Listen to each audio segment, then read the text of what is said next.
far. So, yeah. Well, I leave it in your hands then. It's all you. I had a guest on here. I think that was him. Is it Lori Wise? Well, Lori's with me. She doesn't normally jump in on here, but or my friend Orlando. There he is. Oh, there he is. He's back. Okay. So,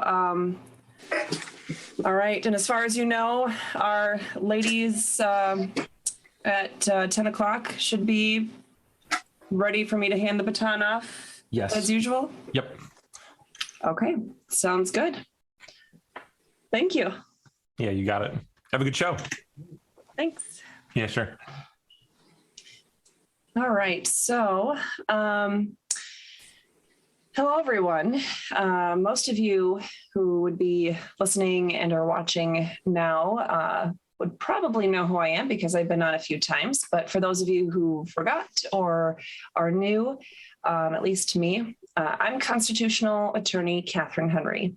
And I have a little bit of course, I'm guest hosting for Alan, who couldn't be here this evening, maybe because it's Father's Day. I don't know. Hopefully he's spending some good quality time with his family.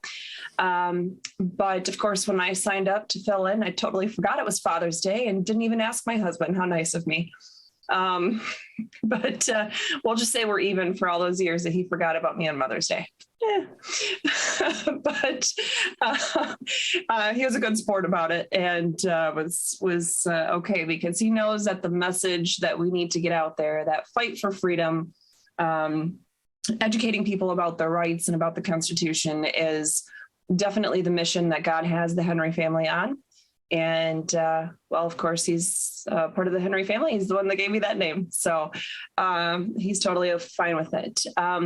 So tonight, what I wanted to do, I was actually, I don't know, I was going to see if I could figure out how to do a screen share because I wanted to share something with you guys, but. I could walk you through it. Okay. If you want some help. Yeah. Is it? There should be a green button at the bottom of the Zoom window. Yep. Click that and it'll let you select the window that you want to share.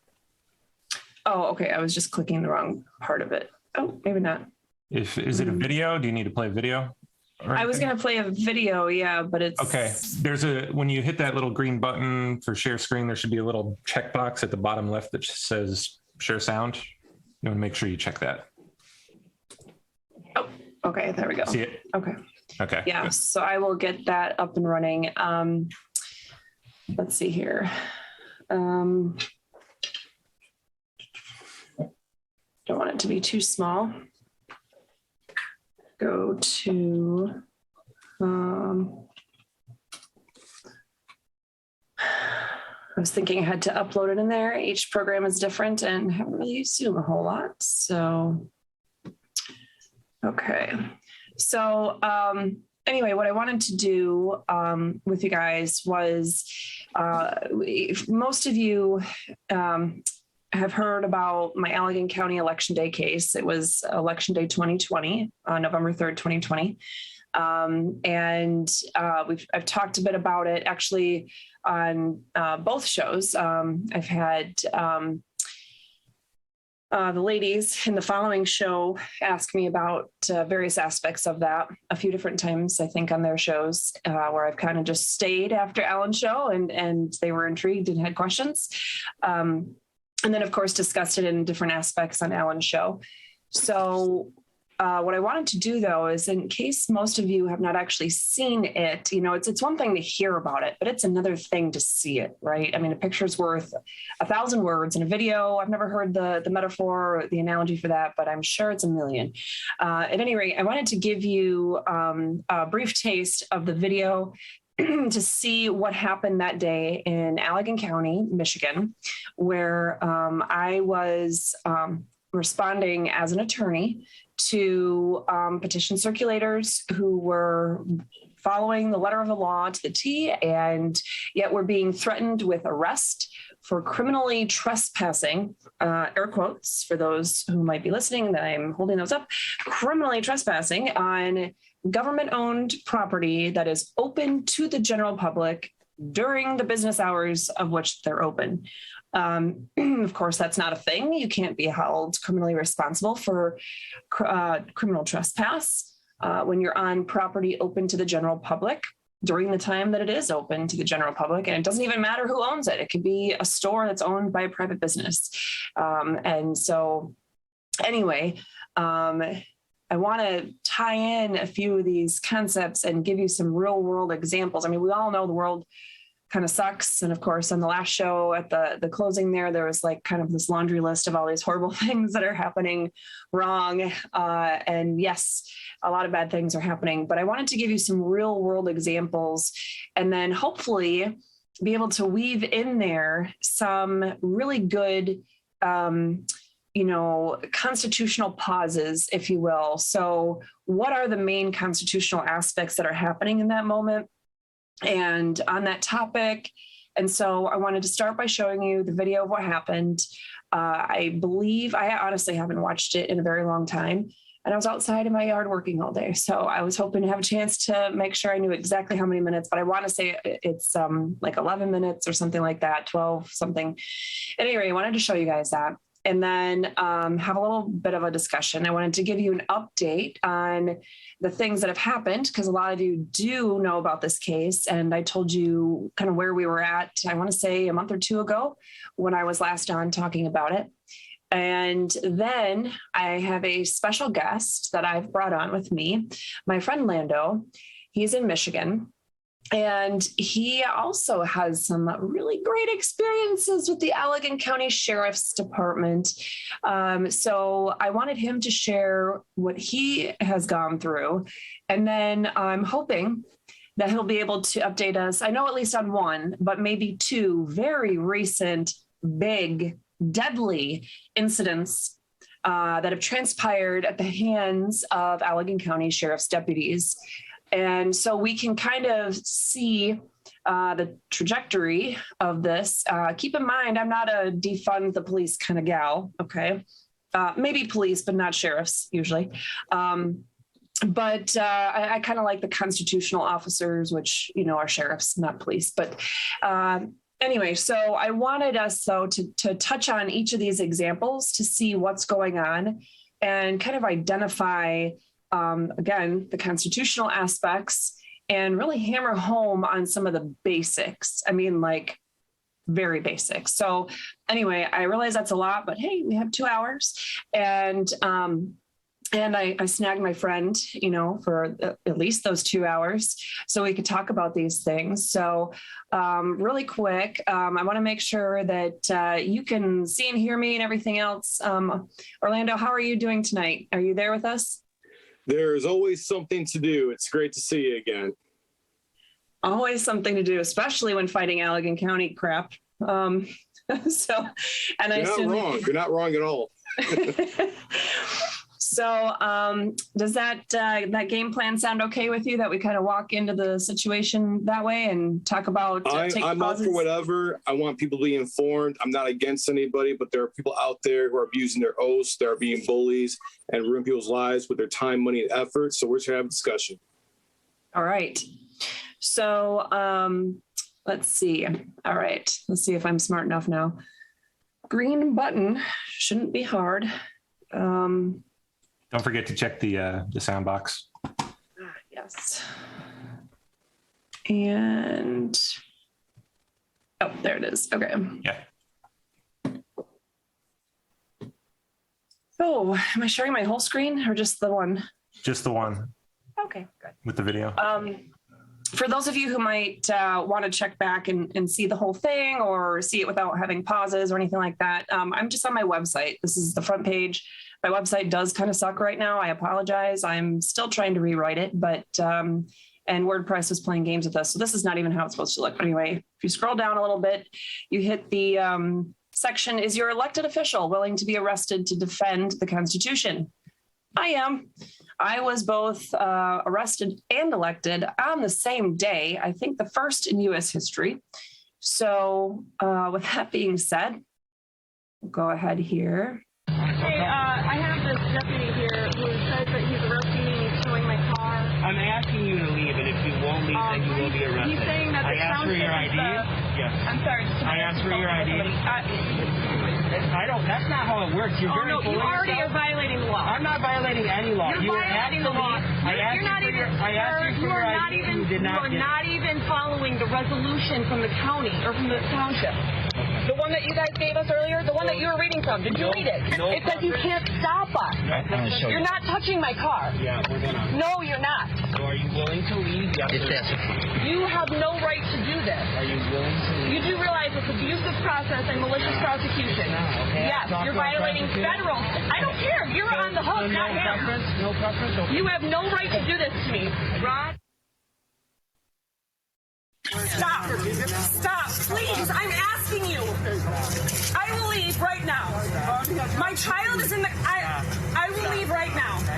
Can you just let me vote? Please! Please! My child is in the car! I want the car!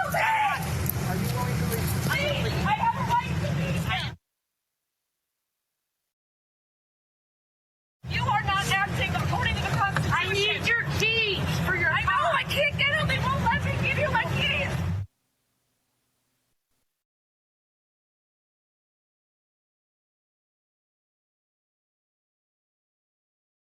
Get her child. How old is her child?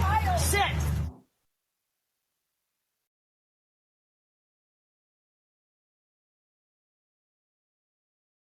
Give me her. Wow. Let me sit down. Stop. I need to bend my head down. Stop. Thank you.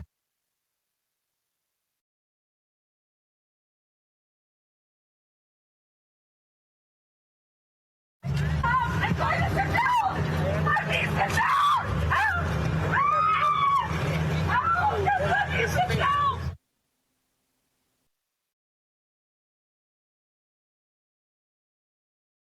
Let me sit down. Let me sit down. Oh my God, you're hurting me. Let me sit down.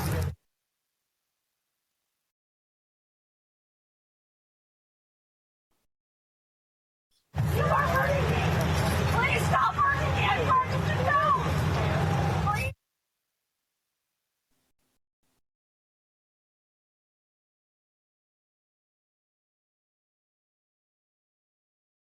Stop lying on this!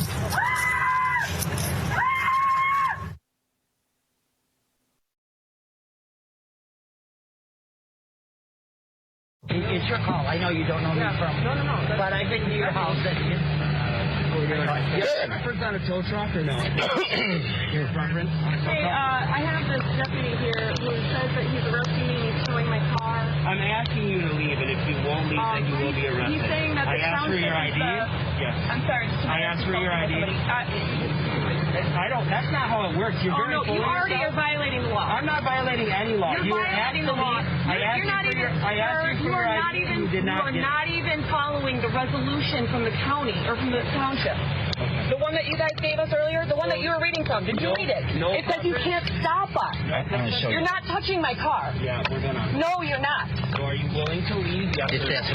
You have no right to do this. Are you willing to leave? You do realize it's abusive process and malicious prosecution. Okay. Yes, you're violating federal. I don't care. You're on the hook, not him. No preference. Okay. You have no right to do this to me, Rod. You guys can hear me if anybody is out there. I have Sheriff's Deputy Langlois from the Allegan County Sheriff's Department saying he's going to arrest me and he's going to tow my car because we are here. Let me see if I can switch this camera around. And I've shook this guy's hand before too. There we go. All right, guys. So he's here trying to arrest me. This is our setup. So we are nowhere near the 100-foot mark, which is the drain in the road, right between where that silver truck and that car are pulling out. That's the 100-foot mark where you can't be past it in the other direction because those doors right there are the doors. Okay, so I'm clearly not smart enough to make this big and still share it at the same time. Can you help me out and tell me that when it was playing, was it showing? It wasn't just, letting you do the full screen button. right? Try when you go to your. Actually, I can play it for you. I should be able to do it here. It was I'm on your website, which one is this? It right here? Yeah. Okay. And then we were at 448. For what was it? Yep. Right about where you stopped at 448. Okay. All right, here we go. So let me know if you want me to pause it or stop or anything. Okay. And the law clearly says we can't be within 100 feet. We also can't be impeding anybody from getting. This is the problem here, folks. So they are, he says, going to arrest me if we don't leave right now because the township owns this property and the township said that we have to leave. Funny thing is the township has a resolution that specifically says we have the right to be here. And he doesn't want to read the resolution again. He doesn't want to talk about it. He doesn't want to read the law or the constitutional provisions that allow us to be here. So, We vote, absolutely. yep. He says that the prosecutor gave him permission to come and arrest me, and that's all he needs to know. This is in Allegan County. Mm-hmm.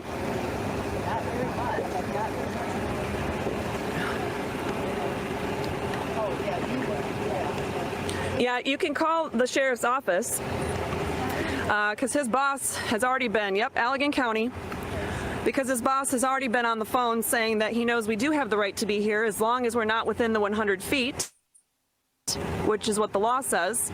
And like I said, that part way over there, that drain right there, is actually where they've already come out and they've marked the 100 feet in red. And so we can't be, oh, another one is coming out to arrest me. Don't know if you guys can see that. So they've got two of them coming out here to arrest me and tow my vehicle. And the 100-foot mark, that's way up there, you just can't be between where people go in and the 100-foot mark. So I'm here because I have volunteers who have come out today to collect signatures for the Restore Freedom Initiative petition. I told them they had to be more than 100 feet away. Did you call my husband? I have him on here, but I haven't dialed him. Oh, please. Oh, dial him. He's been calling me. Oh, okay. He's been blowing me up. He needs to know if I'm getting arrested. Okay. And if you can, tell him Rod tried to call me. Rod? Yep. And Rod needs to show up right now. So we have the original deputy is walking.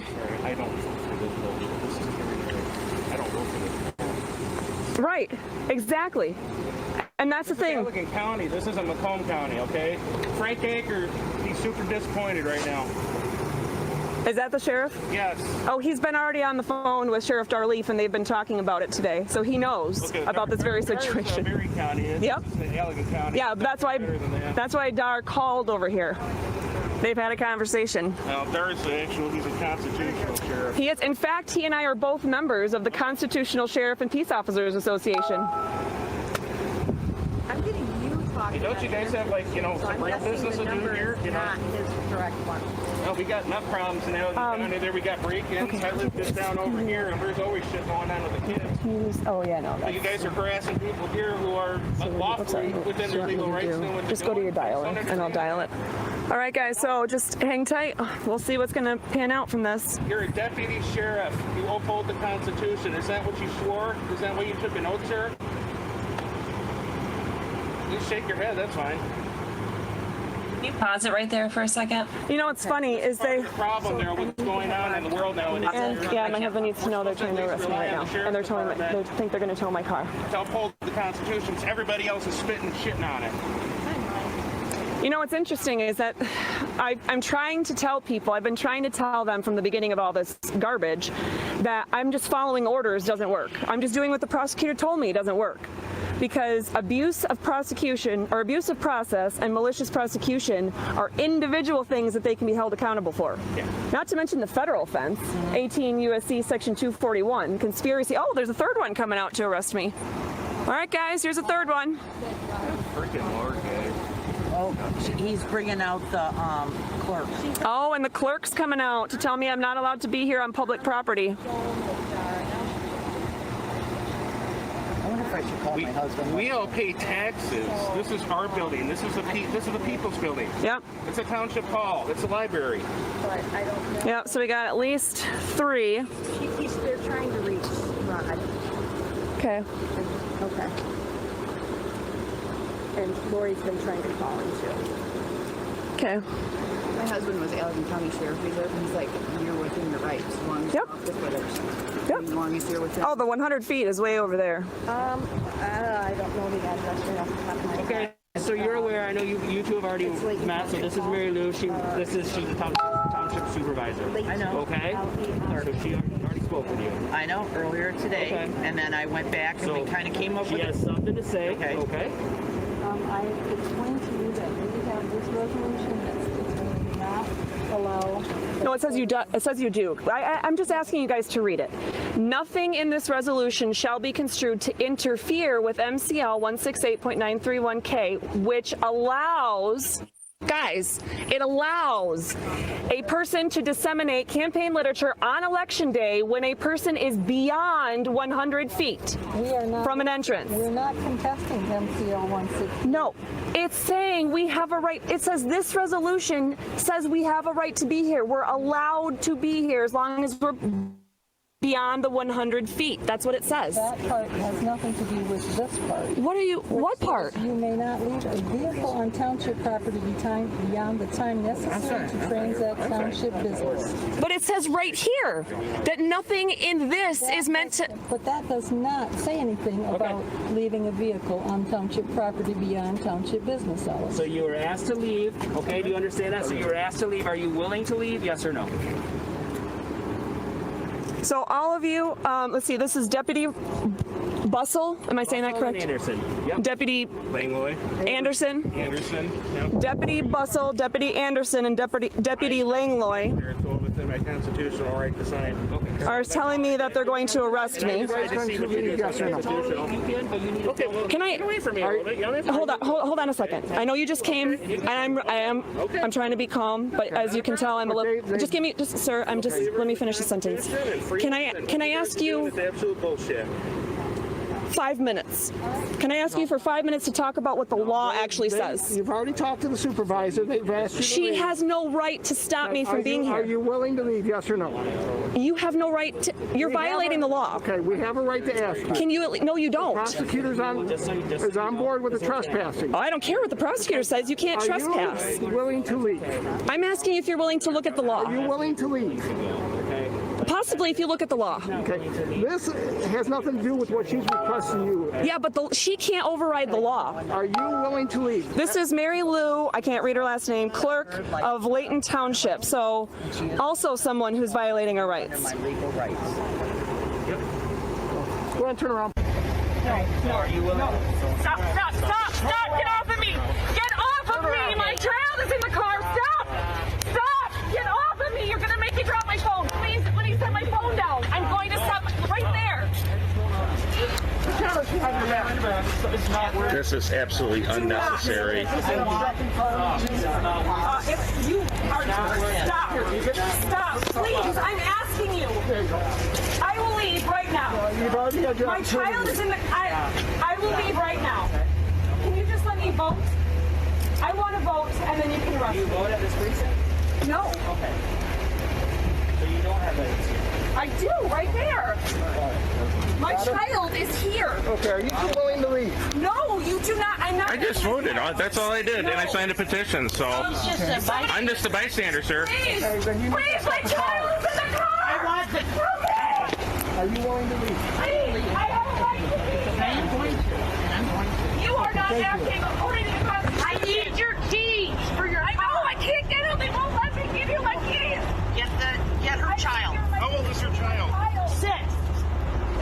No.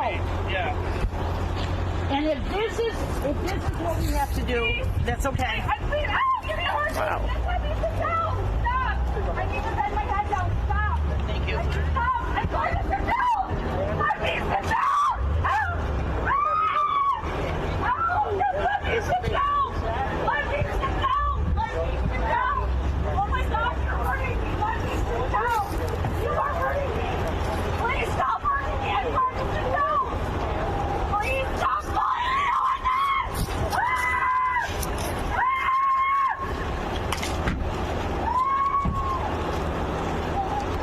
So Frank just got here. He is documenting it all now. He's got the phone set up. Yeah, Facebook Live. Is she out of the car? Is that No. what she? She might have just gotten out on the Yeah, other she side. just got out on the other side. I think that was it. Things happen. I go, you damn right.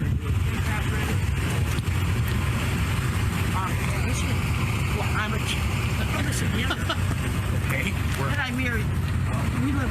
I'm over in Davis Township, and they're You're live on Facebook. Do you have your keys to your car? Okay, because I gave them, and then they took them for her. So I'm glad you got them back. That's all I want to make sure. She's in the car. Where is there like a? I gotta. What do you need to know? I'm right. So we're losing a lot of people for signatures, and I got to find Are a you place. guys allowed to stay here? No. Oh, you They aren't? told us we're trespassing. And that's okay. I already had a citation in Kentwood for trespassing. Something what I know, but it's in an ordinance. Mind in the way there, brother? Okay. Mike's almost exactly. Something's about in the ordinance they got in Layton Township. They have it in the ordinance. Right. I don't know. Well, that doesn't hold water. So it doesn't matter. It doesn't matter. I have a right to be here. Exactly. No, I agree. Is there a place that we can go and? I got to get petition signed. Okay. Where can I go? Can I go to that other house? But I gotta go. You can go anywhere without an ordinance, okay? How can your ordinance violate Hold on. the Constitution? Just let her do that, okay? So are you ready? Where do we need to go? Are you ready to go? Okay, we've given you enough time. You know what's going on with her. She's Right. going to move her car. Right. Are you ready? Yeah. Okay. Or what are you going to do? Are you Arrest looking me for a now? goat? If I didn't Place move my to go? vehicle? Are we looking just for a place to go? And I said I wanted to make sure that everything Okay, if we go ended up up. here, And I want turn left, Here you is go her through the stop sign. Right there. Yeah, but if I There's leave like a and she gets softball arrested park after I leave, I don't know. before it hits gravel and railroad tracks. It's about a mile down the road. Know what freedom is. Okay. Private property. Okay. I need to go somewhere else. I'm just saying, I wanted to make sure she was okay. She's fine. She just wants to read. Okay. Let's make it easy. I am going to make it, and I made it very easy with you earlier today until somebody else came back and said that we Just go right out here, go constitutional right left, here. first So I stop sign, go straight through the stop sign on the left. I will find it. I just got to check with my other friend, my colleague that was here with me. It's on this road. That's your truck? This road right here. You get to the gravel. Yeah. I was just ready to go. I got home ready to go off, cut some wood on Hastings tonight. Where can we go? Is that a 9? Yeah. No, it's a 45. Yeah. 45. That's my They took our Catherine, are you ready? I'm trying to tell my husband we're leaving. Okay.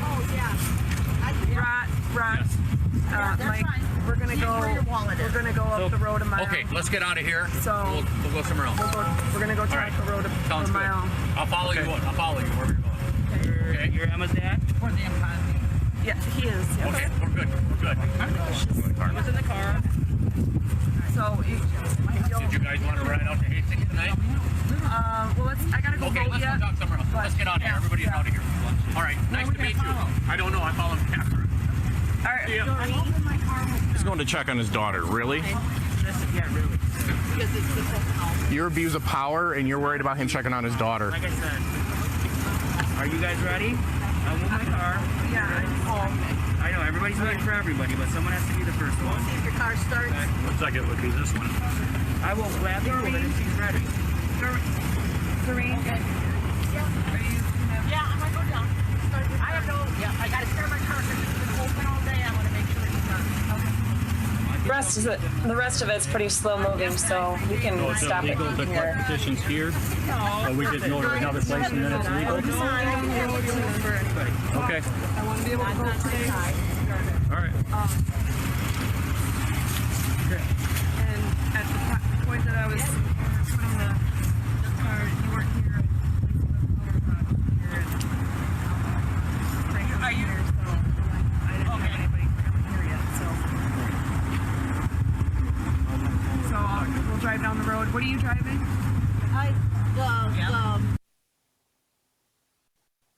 Okay, so can you guys hear me okay? Yep, you're good. Okay. Yeah. So I wasn't necessarily thinking I was going to watch more of that. It goes on because we took video later on. We just went down the road to a park a mile down the road, and I gave like real-time information on what had happened because there was a gap, which the video didn't really show too much, the time gap, but as you could tell, the vehicle had moved from the point where I was shoved in there to the point where they finally let me go. And there was a time span as well. They were originally going to take me to the Allegan County Jail. They said they were impounding my vehicle. They were going to have CP. Once they finally believed me that Emma was in the car, my 6-year-old child who saw everything, they said that they would not allow my husband to come and get her, or for me to call him to come and get her, that they would not allow any of the adults that were there that I clearly knew and trusted with her to care for her. I could not give them my keys. And in fact, they were going to have CPS come and take her away. And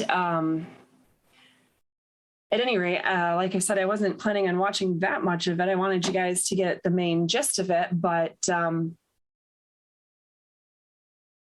it was traumatizing. And Orlando's known me for a few years, at least now. I think maybe we originally met maybe 2016 or something like that. Yeah, something like that, 2016, 2017. I don't think you've probably seen me cry a whole heck of a lot. Have you, Orlando? I don't confirm or deny. I'm just not a crier. I'm really not. I'm the kind of person that when my grandma, my mom, and my friend Matt and I went to see the Titanic, I think he and I were 16, and we left there. My mom and my friend Matt, who's as manly as a guy can be, my mom and my friend Matt were bawling their eyes out. And my grandma and I were like, what is going on here? They're crying about Titanic. That's the kind of person I am. If that doesn't tell you I'm not a crier. So the fact that I'm still like a bit choked up about it, just having seen it, man, the video didn't quite show perhaps that there ended up being 3 grown men that were violently arresting me. By the time they dragged me over to the vehicle, 2 were shoving me and stuffing me into the vehicle. And the 3rd walked around the back and was dragging me or pulling me through. And then when you saw me get out, I was just in utter shock. I mean, like, I looked pretty subdued, I would say. Well,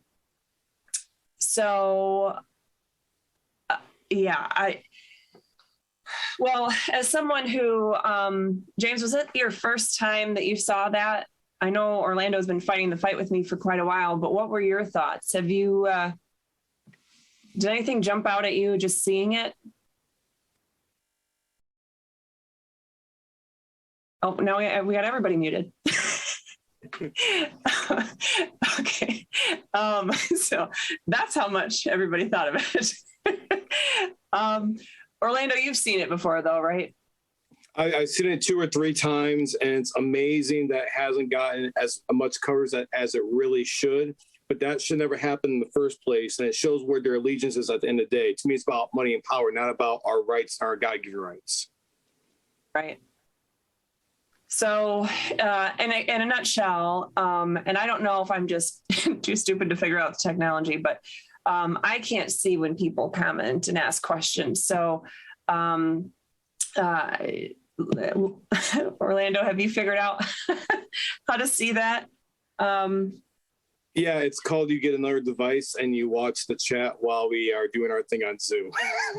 Oh, and since you sound like you're doing that, I'm going to let you handle it so I don't have to try to figure that out. Okay. It's a work in progress. If you see something, somebody asking a question or whatever that we should, make sure to include, let me know or mention it. Okay. Hopefully I will survive at least for the next few minutes, but if we blow up the whole Zoom meeting here, then I'm not to blame because I was left abandoned for a few minutes. Noted. Anyway, so Orlando, if you see any comments or questions that people are saying, please let me know. But at any rate, that's essentially what happened. I mean, I think it's kind of clear. I mean, you guys could tell me if I'm wrong, but I was there. I had my Restore Freedom shirt on, and I might be smart enough to. Okay, guys, be patient with me because I think I'm going to attempt to see the actual chat at the same time. Whoa, Nelly. First time I'm doing this. Okay.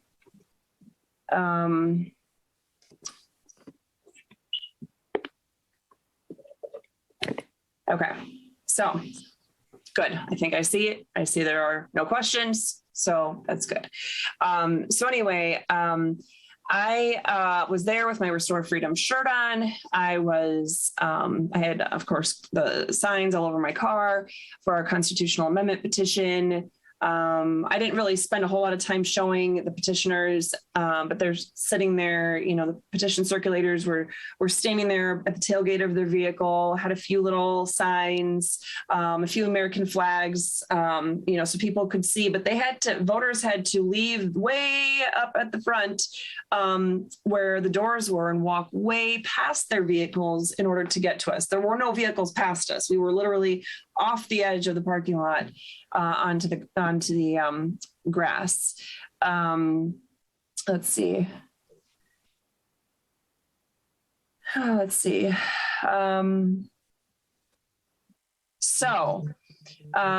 funny that somebody I noticed is talking about investing in a dash cam, which can record things.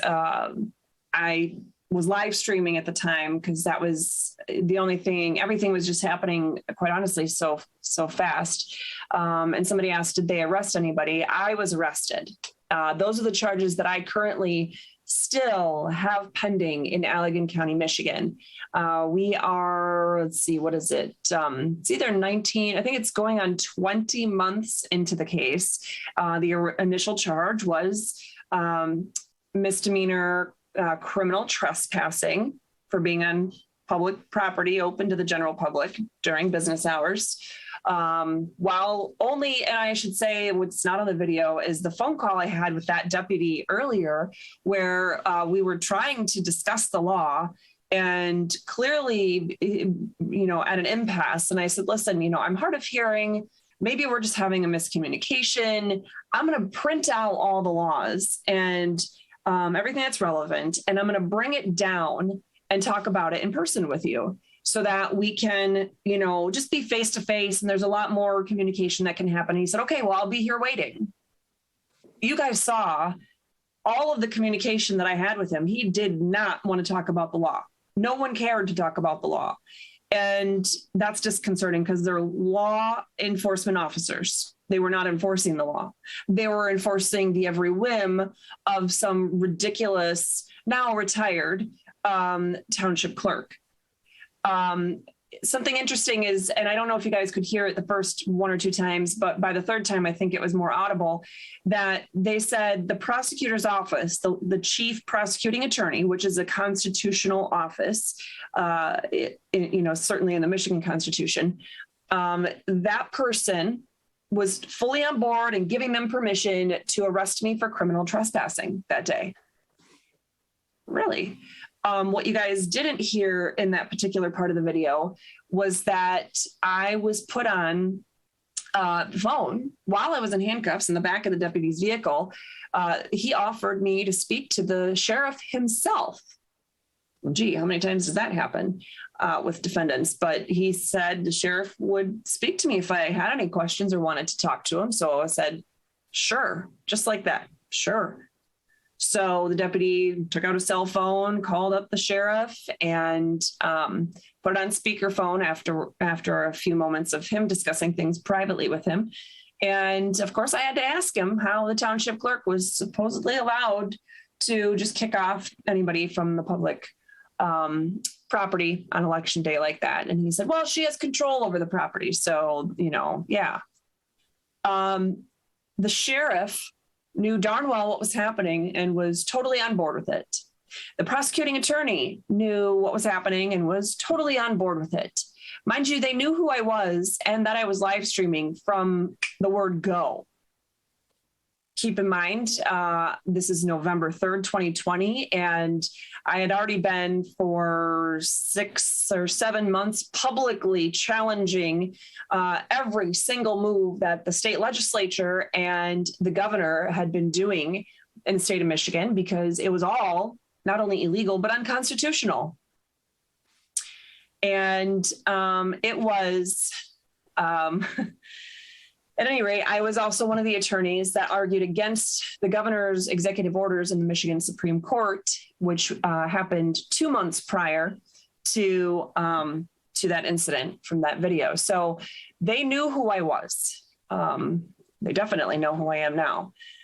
Unfortunately, fortunately or unfortunately, the comments have now blown up, and there is absolutely no way I'm going to be able to read these and keep talking at the same time.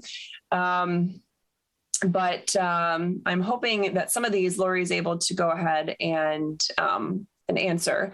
So the funny thing is, I was not actually illegally parked.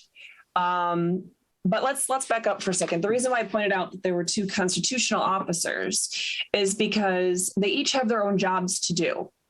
And the prosecuting attorney's office is not, in the Constitution, they're not allowed to give permission for a law enforcement officer like a deputy to go and violate somebody's God-given constitutionally protected rights. So when an officer tells you, or deputy tells you, or anybody in the government tells you, well, I'm just following orders and I was given permission by the prosecuting attorney or XYZ person, I hope you all know that doesn't change a darn thing. If the Constitution doesn't allow them to do something, the prosecutor does not have the authority to give them the permission to do it.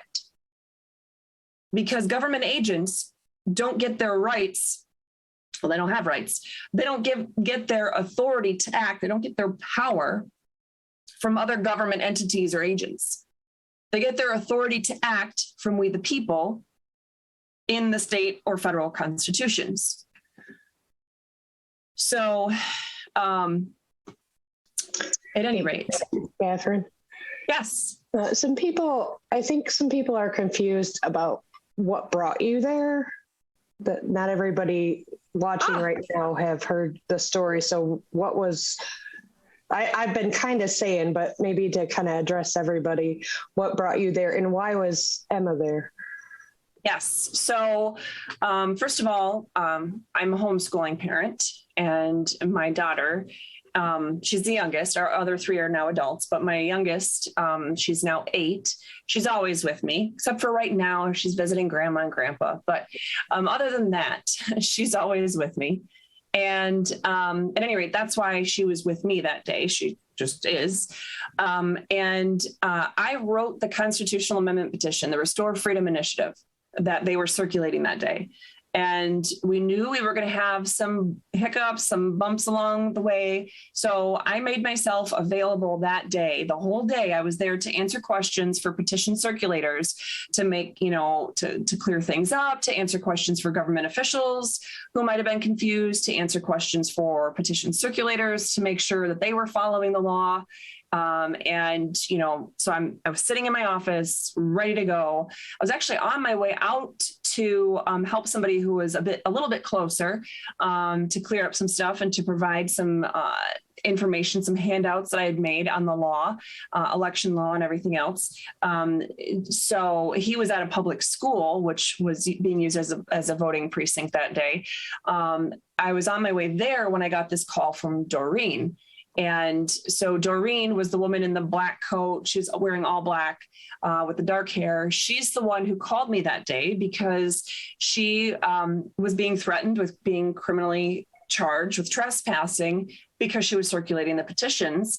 And the township clerk just said she didn't want her there. And I'm not sure if it made it to that part of the video that we showed, but the deputy actually said at one point that it was private property, and township property was private property, and the owner was the township clerk, and she could do whatever she wanted with it. She could tell us to leave, and if she did, we had to go. So I know, when I tried to resolve the situation with the deputy over the phone, we got to a point where we're at an impasse. I was reading a part of the statute. He said something about 168.937 K. And I read that statute. It's one sentence long. I read it to him over the phone and he said, no, you didn't read the rest of it. And I was like, what are you talking about, dude? And he was actually confused because he was reading the resolution that the township had and thinking it was somehow the state law and whatever. But I said, you know what, at this point, I'll just print it all and I'll bring it with me and I'll come down and I'll talk to you. That's why I was there. I was there to represent them. I was there as a public official, as an attorney, who at least in Michigan is a sworn public official. I was there doing my job to protect the rights of those who were there. And he knew that. I wasn't actually there circulating the petition. I was talking about it in terms of we, because I wrote the thing, but at any rate. So hopefully, I'm just kind of scrolling through really quick.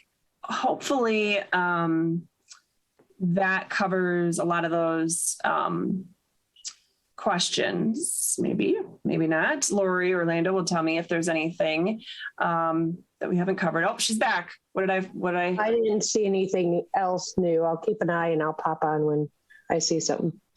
Okay. So, at any rate, so that's what happened in my case. Now, what I want to do is basically just to let you guys know, it's been a nightmare from day one. They wouldn't give me a hearing on the case. I wanted to file a motion to dismiss right away, but the deputy didn't even file it for like 9 or 10 days. I think it was 9 days later, but like 4 p.m. in the afternoon. He actually didn't even file it till after I called to get the hearing date. And so then they all knew that I was looking for this. And so he decided to file it. He originally wrote it as a civil infraction and then gave me the carbon copy, then changed it, added a bunch of stuff and wrote it as a misdemeanor and then filed it that way, even though I was never served with misdemeanor charges. And the process for a civil infraction is totally different than the process for a criminal case.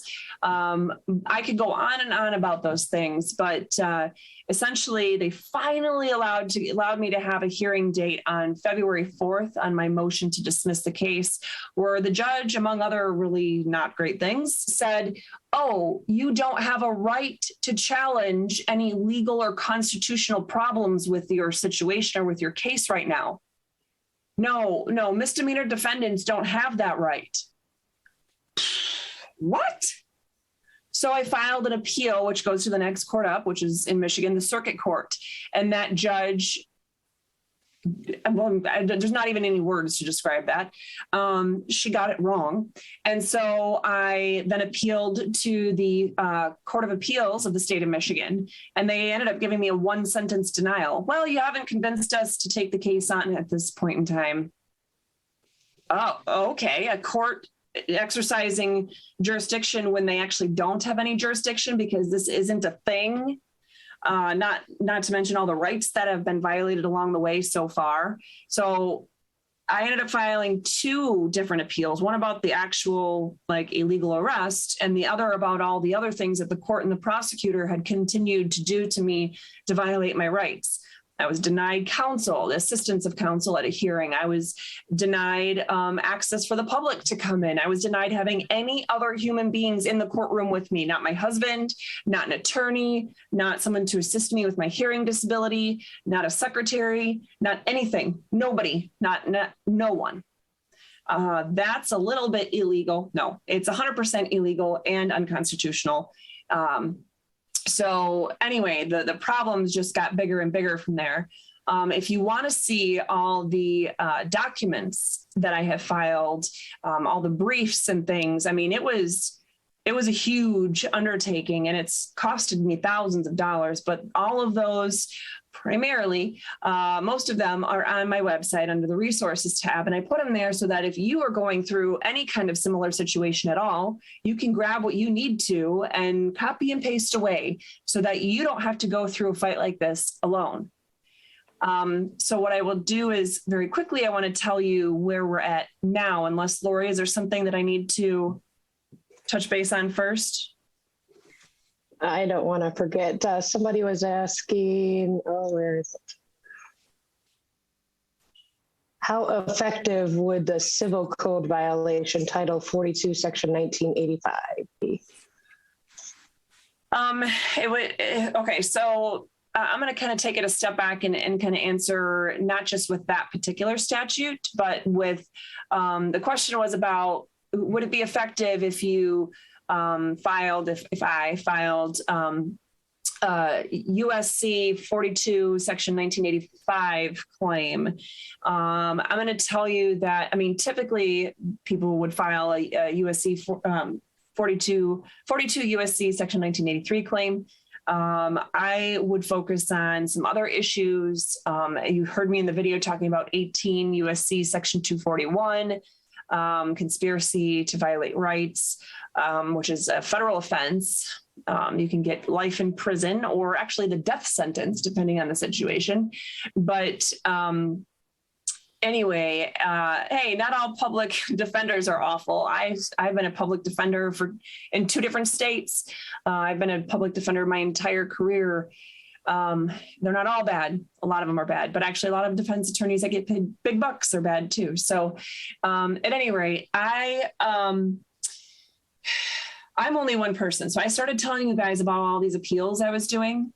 Well, meanwhile, I'm fighting the prosecutor as the appeals are going, as I'm writing brief after brief after brief, which one firm that has a whole bunch of staff and paid, associate attorneys and paralegals and secretaries and everything would probably take 2 or 3 months to draft one of these briefs. I was doing it by myself with the assistance of my husband, who's a machinist and works full time doing that.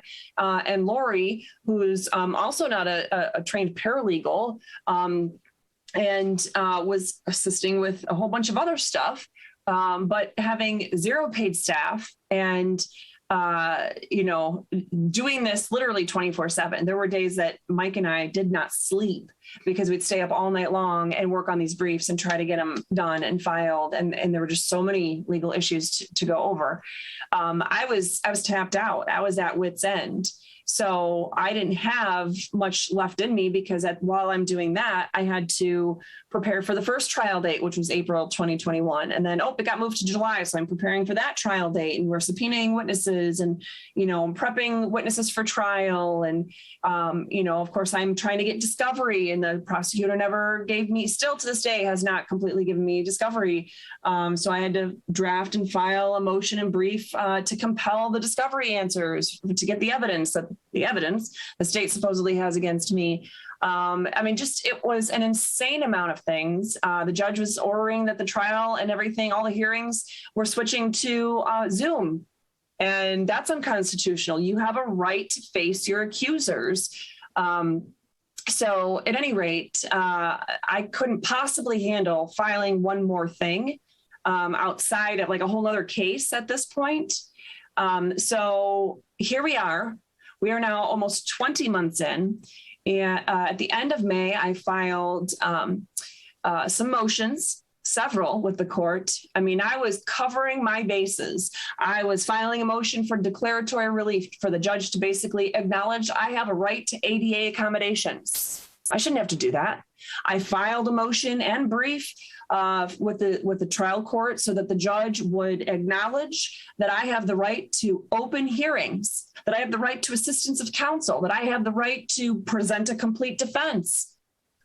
Several of those types of things. But I also filed 2 new motions to dismiss and really hammered on the fact that the court did not have jurisdiction for a variety of reasons. They never had jurisdiction to start with. You also can't arrest a public official in Michigan. By state law, you cannot arrest a public official in the course of their duties, including attorneys, except for one of 3 rare circumstances, which is not anything that I was arrested for. In the course of this, the prosecuting attorney's office decided almost a year in that they would add a second charge of disturbing the peace. So now there's 2 charges pending against me. So at any rate, it was just a month and a half ago, less than a month ago, I filed the new motions to dismiss both charges, including a motion based on a speedy trial.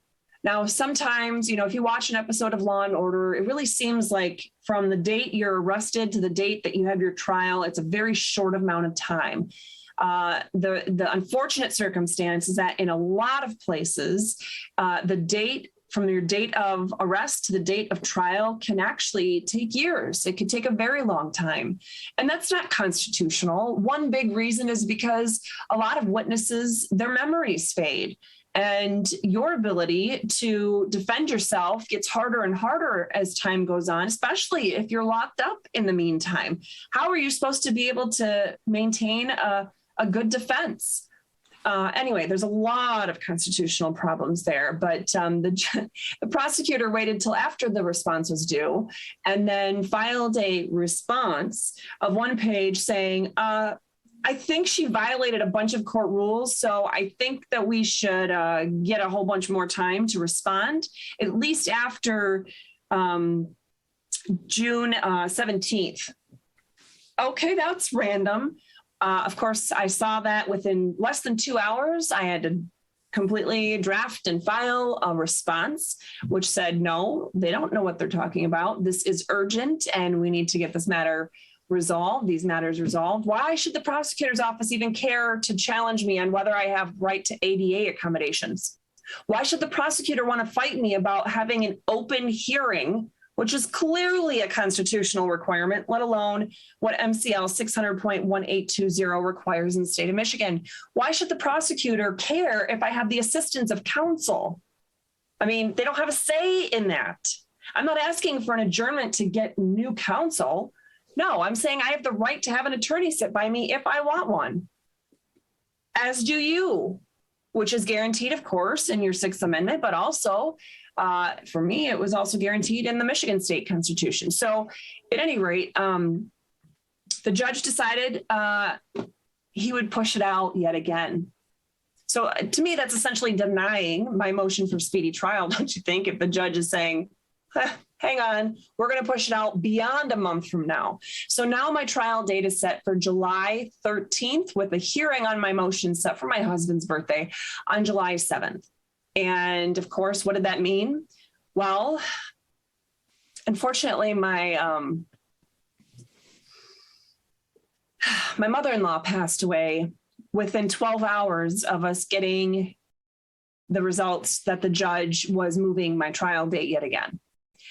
So we ended up having to go back to Michigan, not for the trial, but for her funeral. And so it was in the car. We had remodeling projects happening and everything. So we had to make sure everything was secured and, spent the last few days of that week getting everything ready to go, packing and changing my husband's time off of work and changing dentist appointments for all 3 of us, that kind of thing. So it was in the car on Sunday when we're driving 24 hours straight through that I'm drafting on my lap a brief for appealing yet again, an interlocutory appeal to challenge what the judge had done. And specifically the fact that no case No judge in the whole United States is allowed to exercise control over a case if they don't have there's different kinds of jurisdiction, but the most common when you think of the word jurisdiction is subject matter jurisdiction. They literally, it doesn't matter who the parties are, no judge would ever have jurisdiction to hear a case where someone is being arrested for trespassing on property open to the general public. That's not a thing. They can't make something up. Oh, well, you were arrested because you wore gray on a Sunday. You can't do that in June. That's not a thing. So a judge would have to immediately dismiss it. So that's the main thrust of what I was challenging. And the fact that I've been denied assistance of counsel, and I've been denied my right to a speedy trial, and I've been denied having open hearings. All of those things are what the U.S. Supreme Court and Michigan Supreme Court have called structural errors, right? So it's the structure of the court case is so screwed up that it literally divests the court of jurisdiction and they can't do anything. So no matter how you look at my case, the court cannot exercise jurisdiction. So it's sitting at the circuit court waiting for a response, which I know will be craptastic, and I will then have to appeal it to the Court of Appeals. And if they give me a one-sentence denial again, not telling me I'm wrong, just saying, we'll take a pass, then I will be appealing it to the Michigan Supreme Court, which I think will actually do something correct, considering that the Chief Justice of the Michigan Supreme Court was the author of the Michigan Sado Public Defender Handbook that literally has the motion to dismiss that I have now used as an exhibit. When the judge claimed I didn't have a right to file a motion to dismiss, I couldn't challenge any of the legal or constitutional problems in my case. The current Chief Justice of the Michigan Supreme Court, was one of the original authors of a book that contained that very kind of motion. So at any rate, I think they'll do the right thing, but if not, we'll go to the U.S. Supreme Court. Why? This isn't happening just to me. They knew who I was, but they're shutting me down. Oh, and a side note, the judge, I've had now 2 district court judges and 1 circuit court judge so far touch the file, right? 5 people in the prosecuting attorney's office that I know of that are licensed attorneys touched the file. And of course, there were at least 3 deputies that day from the sheriff's department, plus the sheriff himself. So at least all of those constitutional oaths that were taken and people involved. But anyway, wow, I guess there's so many problems. Sometimes they get derailed. But at any rate, with all that is going on with that case, they all knew. Oh, I was telling you that the people that the prosecuting attorney, the sheriff, and the judges are all supposedly Republicans. Isn't that great? Oh, but don't worry, that Republican prosecuting attorney, by the way, at the time this case was pending for a while there. I mean, I now live in Florida, so I resigned my positions, but I was not only an elected precinct delegate for the Republican Party, I was an elected township official, Republican township trustee for the 7th largest township in all of the state of Michigan. I was also an elected Michigan MIGOP state committee woman. So there you have a Republican prosecutor prosecuting a Michigan state committee woman for the Michigan Republican Party for something that does not exist as a crime by the mere fact of her being there on the scene as a constitutional attorney, circulating a constitutional amendment petition. I mean, it doesn't get any worse than that. So at any rate, with all that being said, they targeted me because they thought they could use me as an example, right? Make an example out of me. If they're willing to do all of these crazy things, and I haven't even mentioned half of them. I mean, you would be disgusted and flabbergasted if you're not already with what they did. If they're willing to do those things to me, clearly they're going to do them to you. Now, a lot of people go, well, yeah, but that still sounds kind of like abstract or nebulous or like out there. Okay, so it took long enough, but let me do this, okay? Let me bring in back again, my friend Lando, because I want him to tell you, and this isn't just what happens in Allegan County, but let me give you the frame of reference. Allegan County, I don't know how many people live there.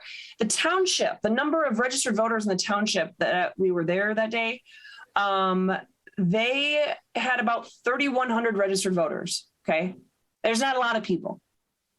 The township, the county itself is one of the smaller ones in the county. Yet, given that, we can extrapolate a lot of problems all over the state or also across the country because of things, these examples that we're going to talk about. So there's my case, but going on through much of the same time was another case. Lando, can you tell people, first of all, was it October of 2020? When did yours begin? Okay, so my incident took place on December 22nd, 2019. And it's been ongoing for over 2 years. But before I say my story, just to back you up, everything you're saying is true. The prosecution office is very corrupt. I've actually beaten the case and got another case brought back to me because it was without prejudice, because sometimes police officers won't show up. I'm not one of those guys who are about to find the police, but I am about people who break their oath to the Constitution. They need to lose their job. It's not cool to bully people. It costs people time, money that's we spend towards people that should actually deserve that. And furthermore, with keeping Myrene Koch, who is the head prosecutor of Allegan County, there was an election and there was somebody who broke the original ballot seal to where the challenger, Mike Villar, was actually supposed to win because he had the votes. All of a sudden, Myrene Koch is winning after the ballot seal was broken around like 3 or 4 o'clock in the morning. We'll get that into a little bit. This ties into everything that Catherine's talking about. So election fraud's real? Yes. Sorry, I'm going to pause you just for 1 second because I noticed there's like a theme going on in the comments that I didn't notice before. And yes. So especially when you hear his story and then you hear the other 2 stories that we're going to talk about, I need you to get something. We need to take a step back from all that's happening in Allegan County. And think of this for a minute. First of all, somebody says that I have a tough fight on my hands with the existence of interpretation law. And then there was something else in here about, sounds like the prosecuting attorney had a different interpretation. First of all, that's a load of BS because the law is the law. It's written for the people, by the people. This is a government of the people, by the people, and for the people. The law is not just some interpretation. I don't care that judges and justices everywhere think that they have the final say on what a law is or isn't, or whether it should be applied or not. No, it's part of they're not at the top of some pyramid or some food chain. It is a system of checks and balances. It's a continuum that goes around, and at the core of it all are we the people. So when you have the judicial branch getting it wrong, the executive branch getting it wrong, and the legislative branch getting it wrong, it doesn't mean, oh, sorry, you guys are screwed. You have to go with what their interpretation of the law is. Absolutely not. The Constitution is the Constitution and will be the Constitution. There's no opinion about that. You don't get to interpret that. The words of the Constitution are clear. You have a right to peacefully assemble. You have a right to free speech. You have a right to petition your government for redress of grievances. What the heck do you think the rest of those petition circulators were doing that day if they weren't doing those 3 things? They were doing that, and no law is ever allowed to supersede the Constitution. Ever. Never. So no resolution or ordinance is ever allowed to supersede the Constitution. In my particular case, they had literally a resolution. It calls itself a resolution. It says, be it hereby resolved.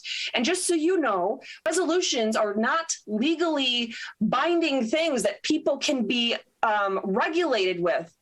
An ordinance is a local law. A resolution is not for the sake of regulating the people.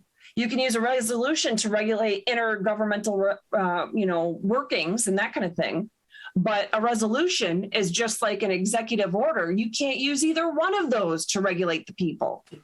So there is no law. There was literally no law out there that could even be remotely interpreted to allow them to shut down what the petition circulators were doing that day. And let's keep in mind that even the Supreme Court of the U.S. that has gone rogue for decades on most issues, I think we can all agree on that, they have all agreed for decades on this point.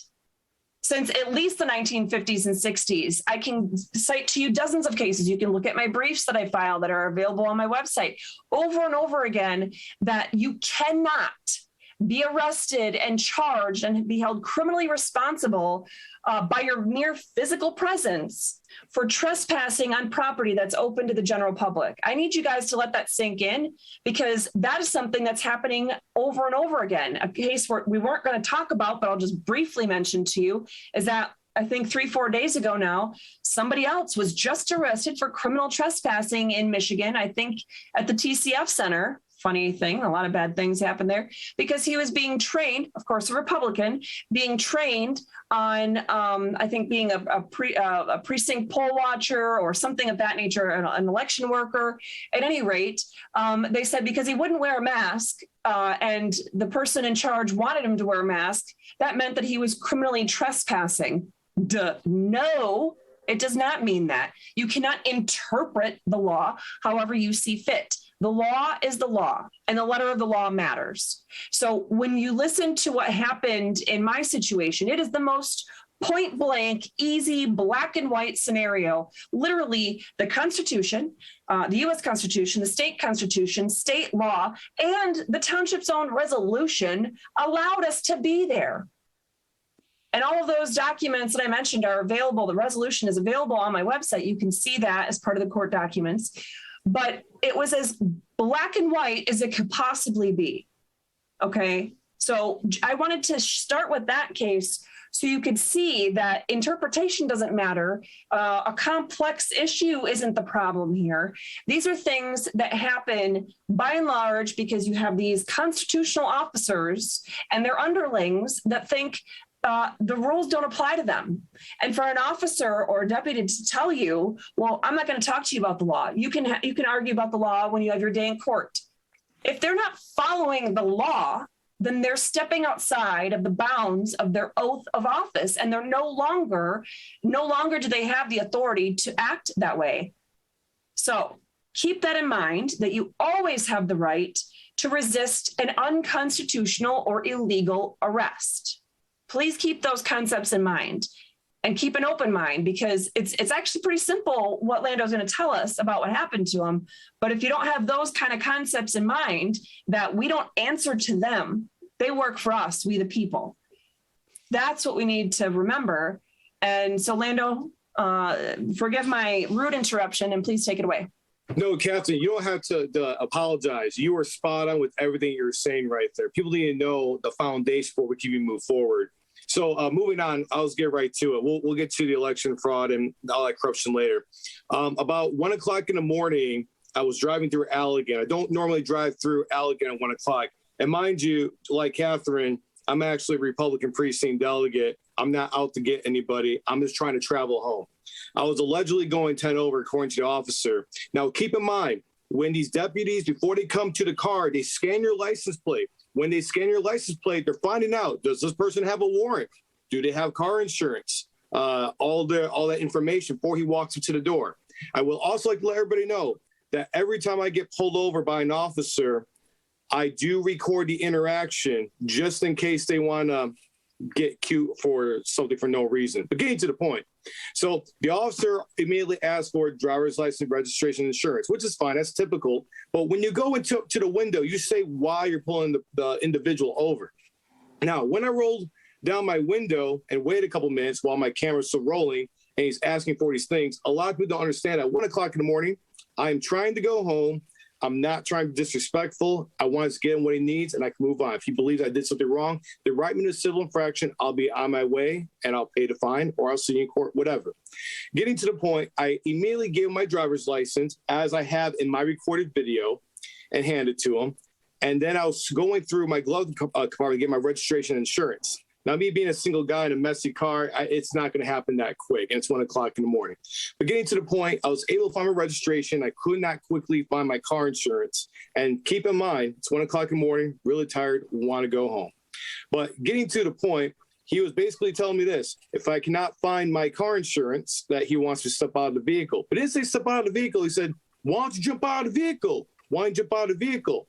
Earlier in the interaction, I said, all due respect, officer, I don't want to answer questions. I just want to find you what you need. So I'm not interested in misspeaking or lying to the officer. I just want to give his paperwork. So getting to the point, he did open my car door, and I wasn't trying to get tased or escalate situation. I took my iPhone, put it in my pocket, and as soon as I got out of the car, he immediately choked me, slammed me on the ground, and said that I was resisting arrest. I've never saw that coming, had no idea it was going to happen, and it was just nuts. So I understand what you mean about traumatized situations where you're not out to get anybody. And I'm thinking, you know what? He's got to have cameras on his vehicle or his persons that he just immediately choked me as soon as I got out of the car. And come to find out, when I finally got an attorney, and no disrespect to you, Katherine, but live bar attorneys, they're not worth the money. They only care about what they can do.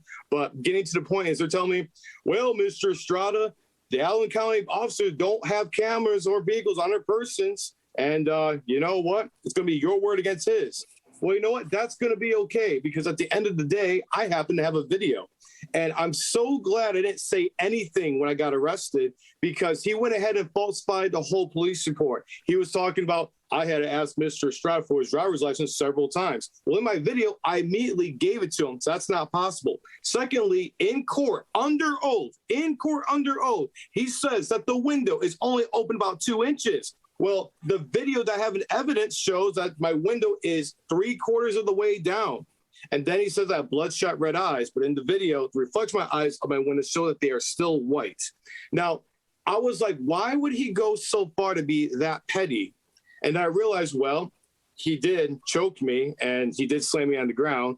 And then I found out with my attorney, when he was doing a good job at first, is there are several complaints on this particular officer that is known for roughing up people, saying that their driver's license is no good, or their car insurance no good, the registration no good, or all that jazz. And they've been filing complaints. Everybody who's listening to this needs to know how to go after the county bonds, the police bonds, because that's how you keep them and hold their feet to the fire and hold them accountable.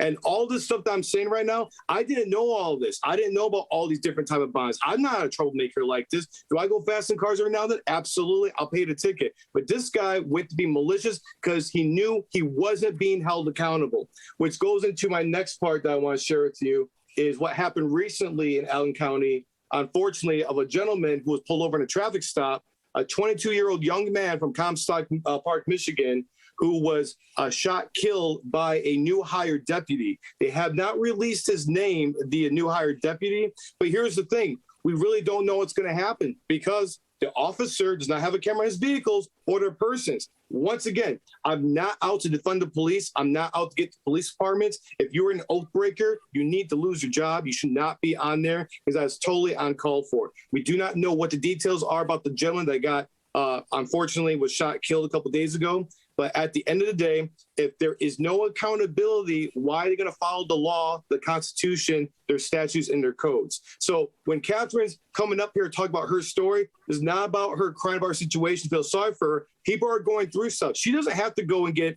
these petitions gathered to get people to, limit the governor's powers. She doesn't have to do all this. It's because she cares about people and about their God-given rights. Now, I'm giving you guys a short story of what happened to me, because I'm not here to play victim. I'm here to be a victor. They intentionally pushed out my court case several times. They intentionally would not do any kind of plea deals, nor did I want to take a plea deal. But they know that I had a video proving the first half of the interaction that the officer lied. Unfortunately, key point I want to make is when I put my phone in my pocket, so then when I escalate situation, the camera had shut off, because of the way I guess I bumped it on the side or whatever. But getting to the point is simply that there is corruption going on in that county, and all I want is justice to be prevailed and people to be held accountable. I'm not out here trying to sue them for $1 million.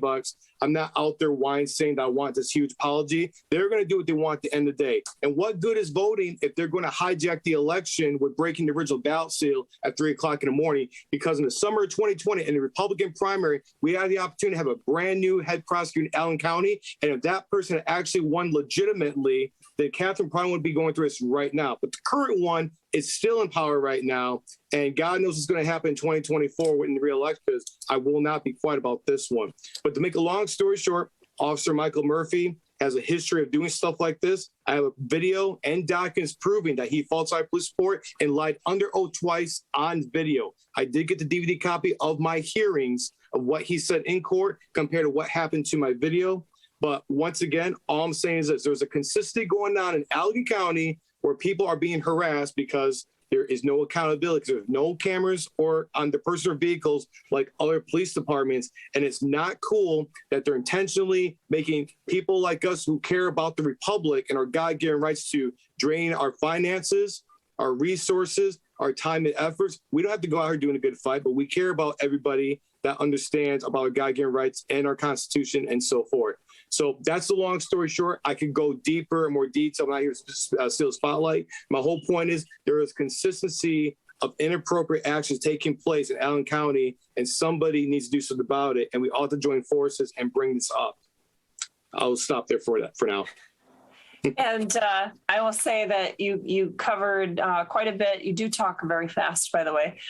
So with my hard of hearing disability, plus with also trying to scan through the comments to see if there were questions we didn't cover or anything, which it looks like I think we're good.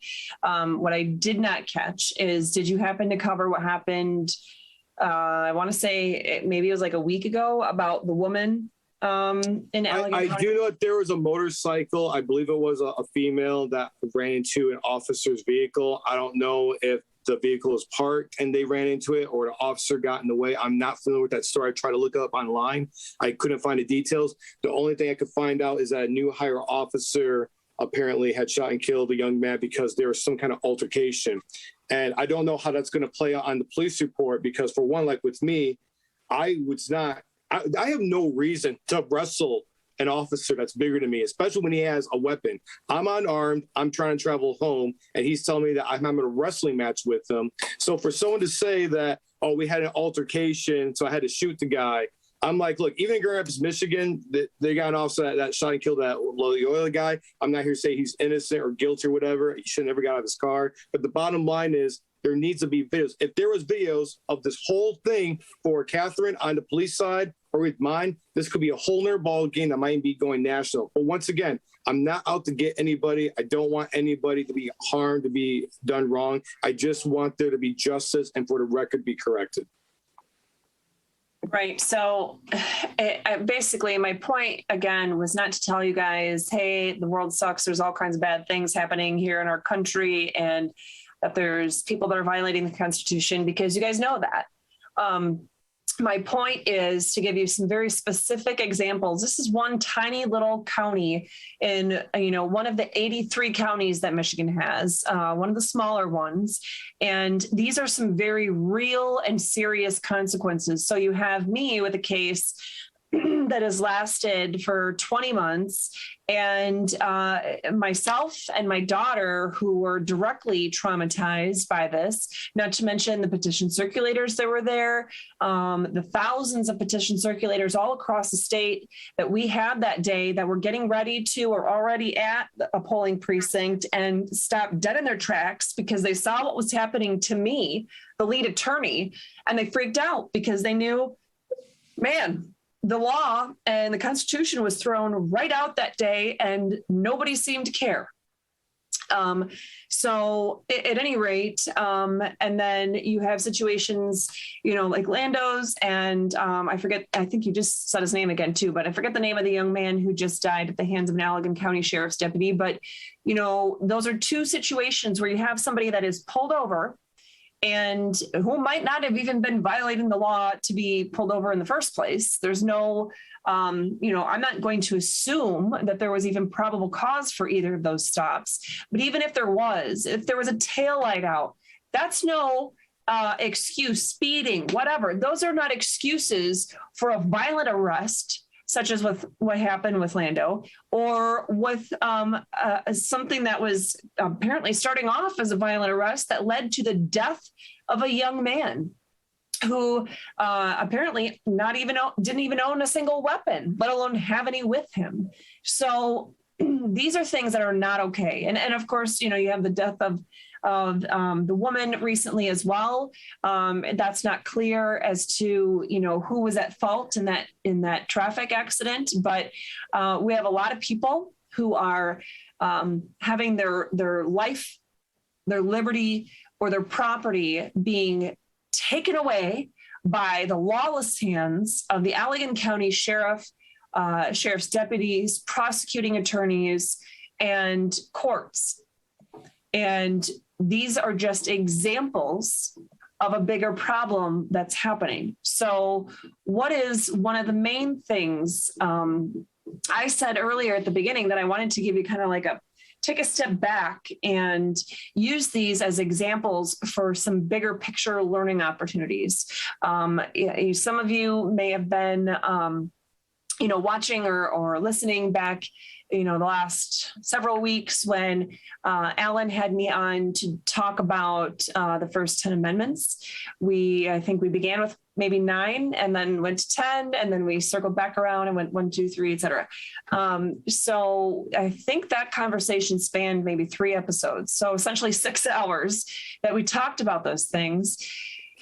We could talk about each of the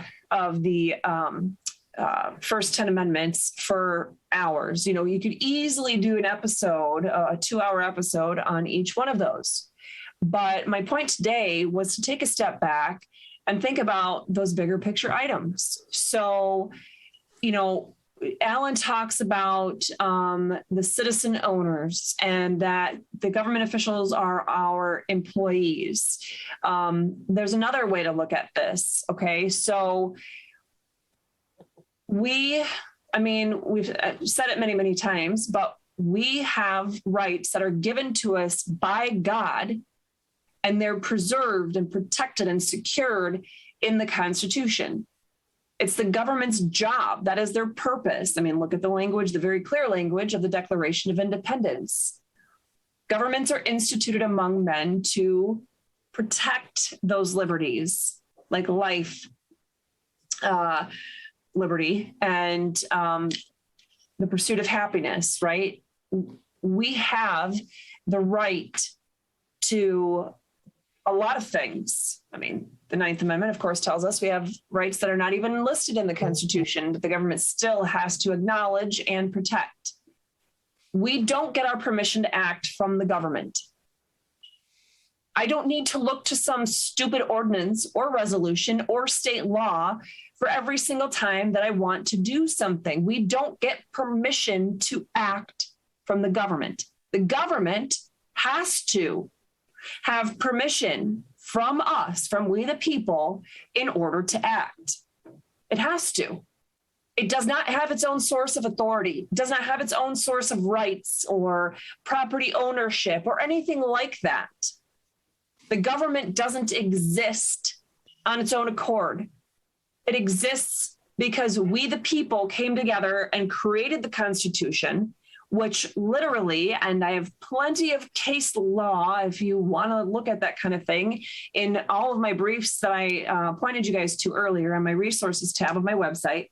But the judges and justices have routinely agreed the Constitution was created by the people, for the people, and that the people then created the form of government, the structure and form of government through the Constitution, and defined and limited the powers of government in the Constitution, and then protected rights and liberties of the people.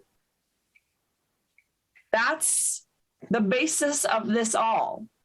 No resolution, no elected official, no prosecuting attorney, no guy with a big ego and a badge can take away any of those truths. And the biggest truth of all is something that a friend of mine from Barry County, who is a farmer and a truck driver, and he calls himself I'm just a dumb truck driver, which he's not dumb by any stretch of the imagination, but he's not an attorney, he's not a government official, but he made something, the way he said it was just so exceedingly clear. I want to repeat it for you here. we only have rights that we know about, right? If you don't know about your rights, you don't have them. If you know about your rights, you have them. You can't possibly fight for your own rights if you don't know what they are. And for all of you who are overconsumed about the whole, well, the Constitution's thrown out and the 14th Amendment did this and that, we don't have any sovereignty anymore, and it's all maritime law. Honestly, where does that garbage even come from? Look at the language of the Constitution. It does not allow maritime law to supersede any of the rights that are guaranteed to us in the Constitution. It does not allow any government official, any governing authority, whether it's the president or somebody else, to exercise power that's not authorized in the Constitution. It's only the laws and treaties of the United States that are subsequent to or following the language and the restriction and the requirements of the U.S. Constitution that are grouped together as and known as the supreme law of the land. And since it's we the people who authorized that Constitution, it's we the people that gave those government officials the authority to act in the first place. It's we the people who have the authority to do something, to change what powers have been vested or given to any government official or any government agency. We, the people, have to, number one, educate ourselves on what the Constitution actually says. Then we need to stand up and do something. The point of my story, the point of Lando's story, the point of anybody's story is not to give you fear of stepping out in faith and fighting against the tyranny. The point is to give you courage, because if we're willing to do it, look at me. Who am I? I'm nobody. I was just some lowly public defender in a couple different states. I've owned my own practice for many years. I've done a lot of pro bono work. I was a single mom for a lot of years, and now my husband and I, we've been together for almost 11 years now, and we have 4 kids, 3 of whom are adults, and I have Emma, and I'm a homeschooling mom. I work at home. I run my law office in my home. I write constitutional briefs and challenge government officials from my home, but I'm also not afraid to drive out there to the state capitol, to a government meeting at, for the county or for a local school board, or go to the state Supreme Court building and speak up for we the people.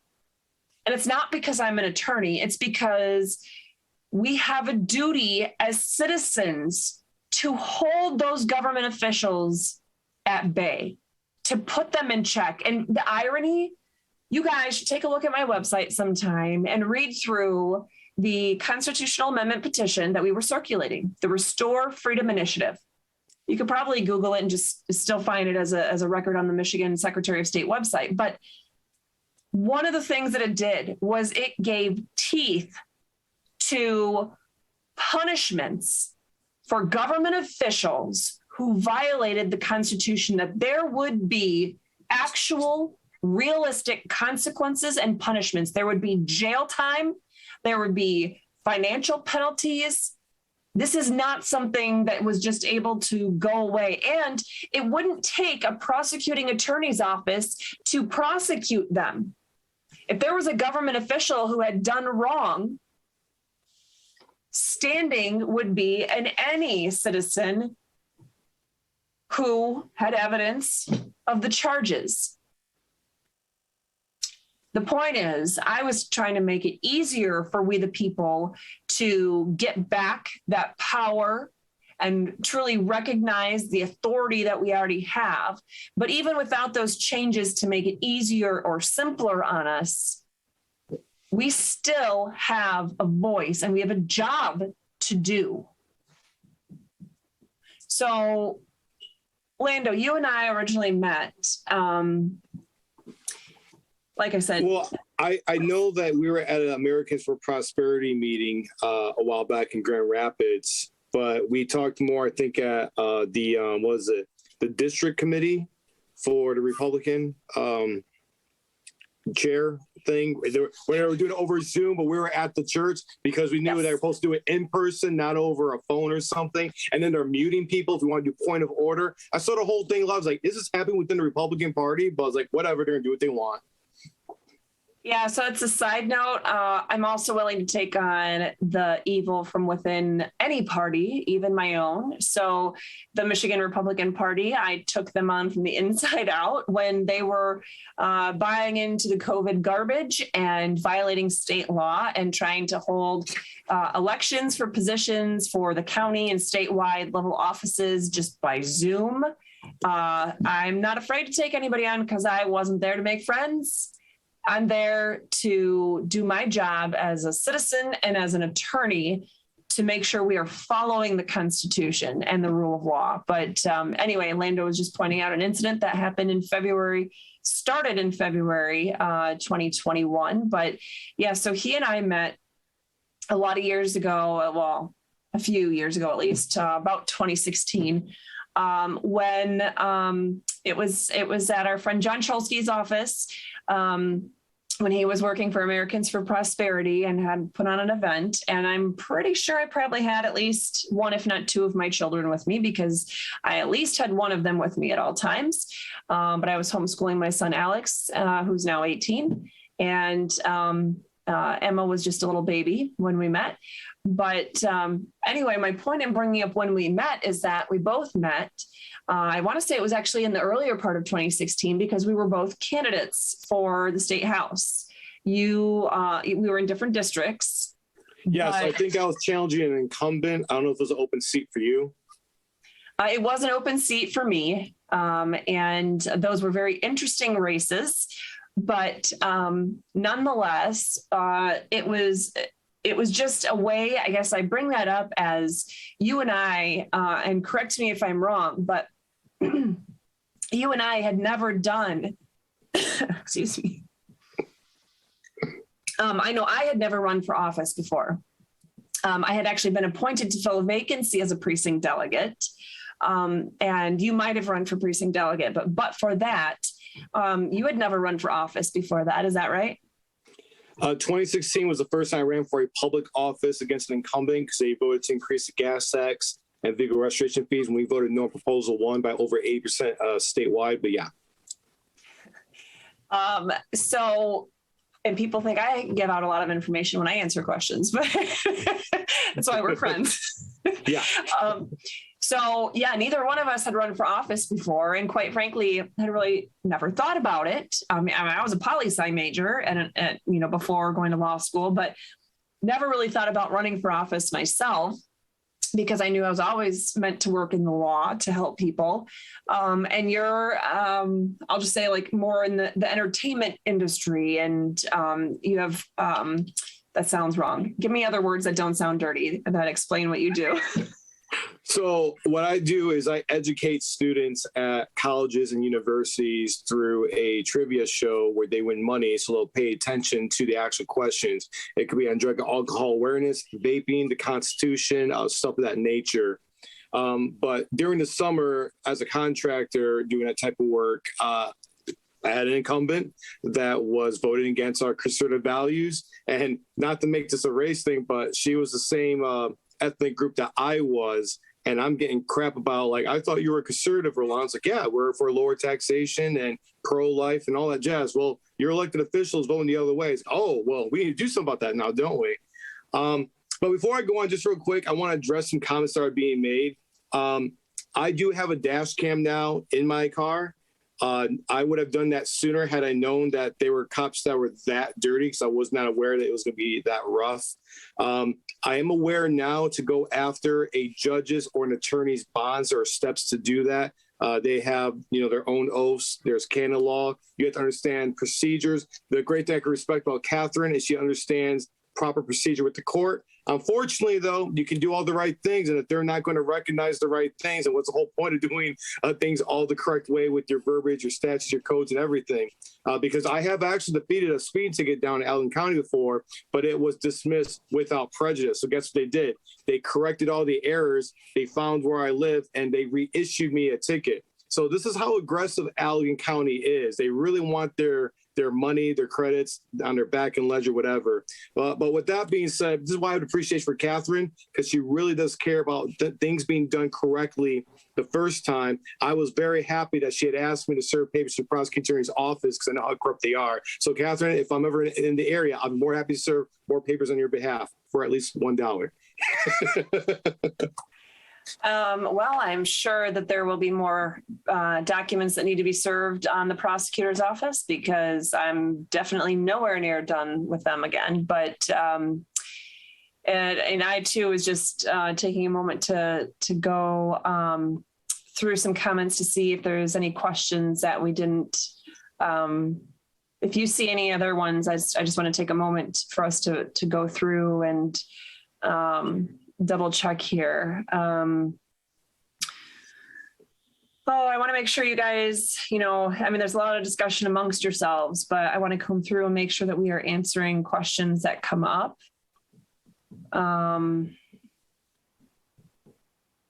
Let's see.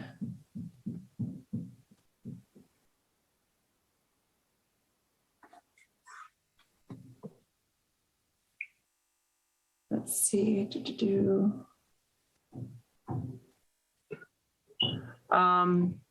Sorry, I'm in a dark room, but one person is saying this has been implicitly accomplished by Section 1 of the 14th Amendment. Somebody's feeling like the 14th Amendment has taken away our sovereignty. So I thought maybe you could address that a little bit, maybe, sort of. Can I address that? Sure. Do you want to go for it? Go for it. I'm not going to say I'm an expert on this, but I did speak with some friends that are studying law or at least understanding statutes and codes. A lot of people believe that the 14th Amendment abolished slavery. I've been told at one point of the angle is that standardized slavery, but through consent. I'm not going to go too deep into that, but I do know that anybody who wants to understand how some of the law works, I was recommended by some friends this book right here. It's called Common Law Handbook for Jurors, Sheriffs, and Bailiffs and Justices.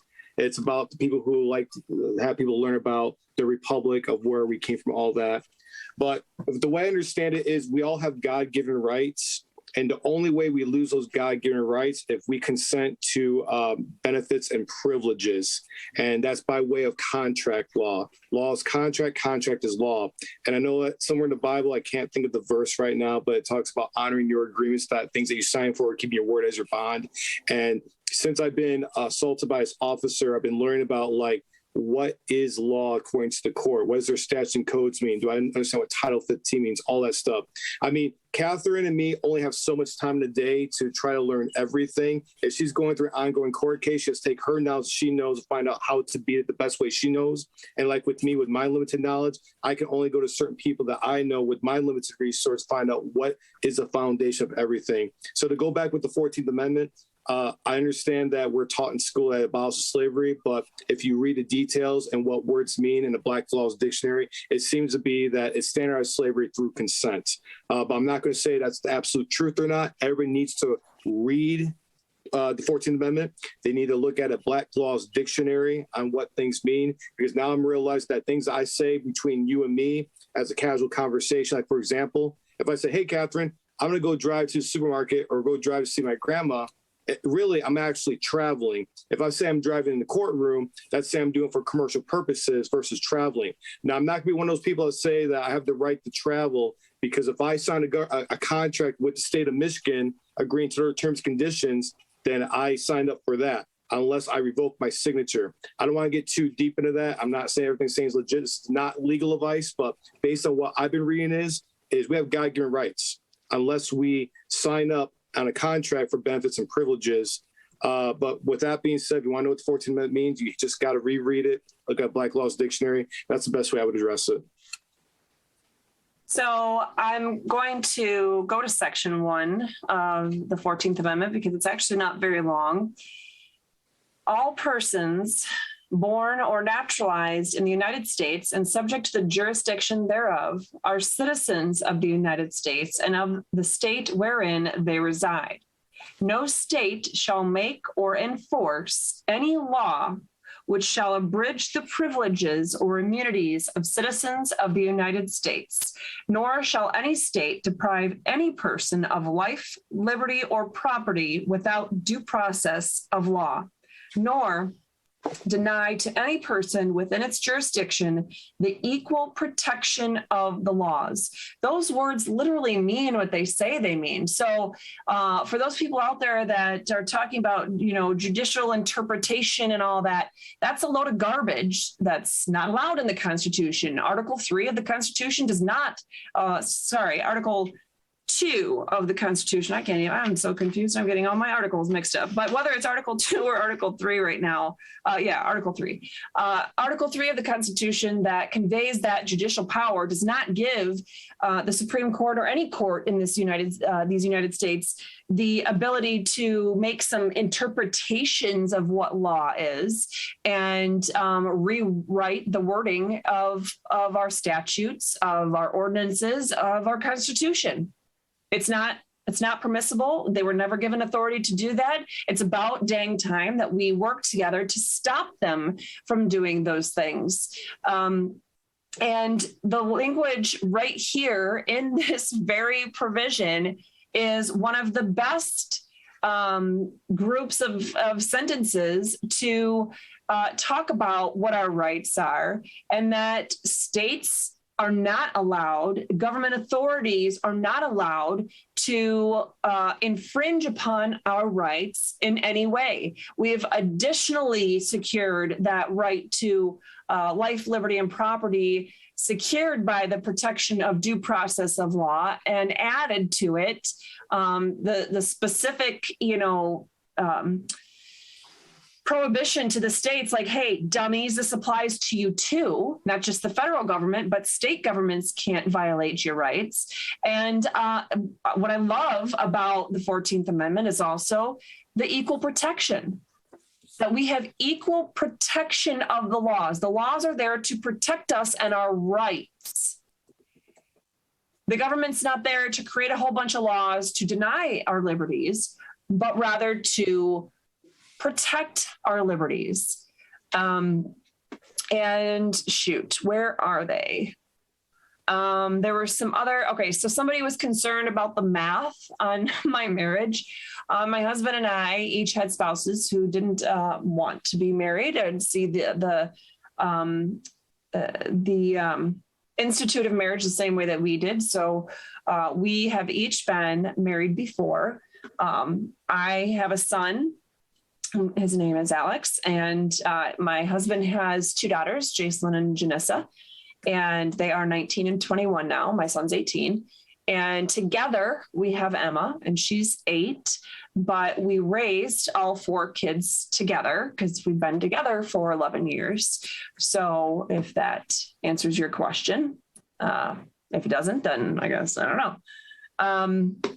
Final outcome, I'm assuming the person that's asking about final outcome is asking about my case.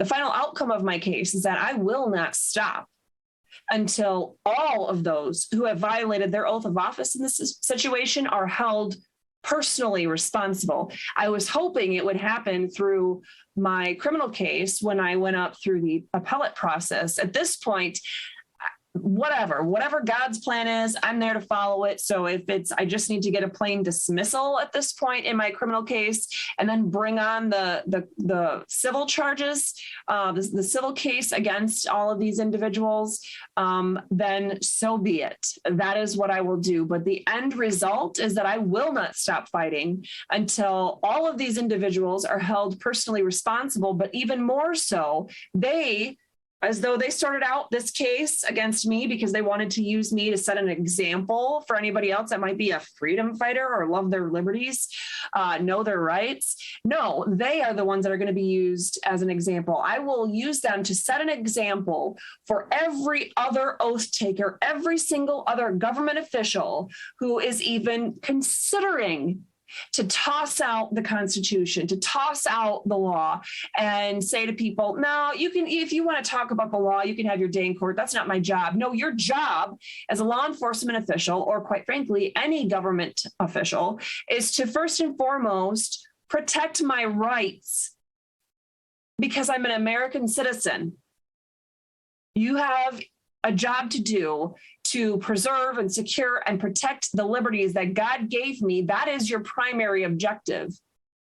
After that, come all those other pieces. But you cannot just throw away your constitutional obligations.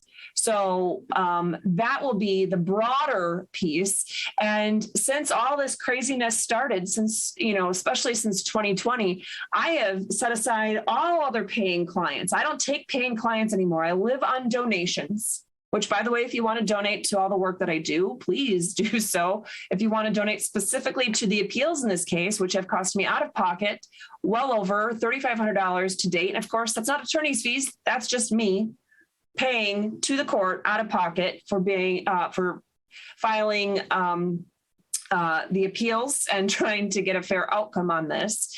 But at any rate, it is, I live on donations because, and I said it's the links are available on my website, Restore Freedom, K as in Katherine, H as in Henry.com. Shop and donate is the tab that you would go to, and then you can see all the different ways to donate. But at any rate, my goal is not, just to see this case ended, next week or next month or this year, or to file the lawsuit against all those responsible and then go through that for the next year or two or whatever. No, my goal is much bigger than that. I'm using whatever platforms that God gives me to spread the message and education about our Constitution and about our duties as citizens all over the United States to make sure we all understand what the Constitution says, what it doesn't say, and that we have the ultimate sovereignty and control here. And we have to utilize that. We have to work together to put all those wayward government officials in check. And we have to stand up. We have to be willing to stand up and speak out. I mean, that's what God's word tells us to do. We're supposed to speak up for the oppressed. We're supposed to fight for those who cannot fight for themselves. And you know what? If I'm going to be, the lonely, underestimated, little kid with a slingshot going up against a giant, but that's what God is calling me to do, then you better darn well believe that's what I'm going to be doing. So I'm going to live on donations and focus my time on this freedom work and just trust that God will speak to people's hearts to help and donate so we can keep the services going. There's a Constitution app that is built, but getting better because I'm rewriting it myself. Not the Constitution, of course, just the app. See, Lando, you weren't even paying attention because you would have laughed at that. Well, first off, my mic was on mute, for one. And two, I want to applaud you because that's what we do. We're out there to defend those who cannot defend themselves because that's what we're called to do. And if we're going to do whatever we got to do to make it happen, and we're going to walk in God's will, and it's going to be awesome. And I will definitely tag team and help you out and using social media because we can always challenge jurisdiction. We can always make a bigger deal, but right now it is where it is. And I hope to God they do not push out that court date again. Oh my gosh, what's it like, 2 years now? Yeah, we're closing in on 20 months. So if you're out there, if you have any ability to get to Michigan on July 7th, I don't have the exact time. I think it's 10 a.m., but it's on my website. My calendar's on there, and we keep that up to date as the court changes things or whatever. But we have a court date for July 7th.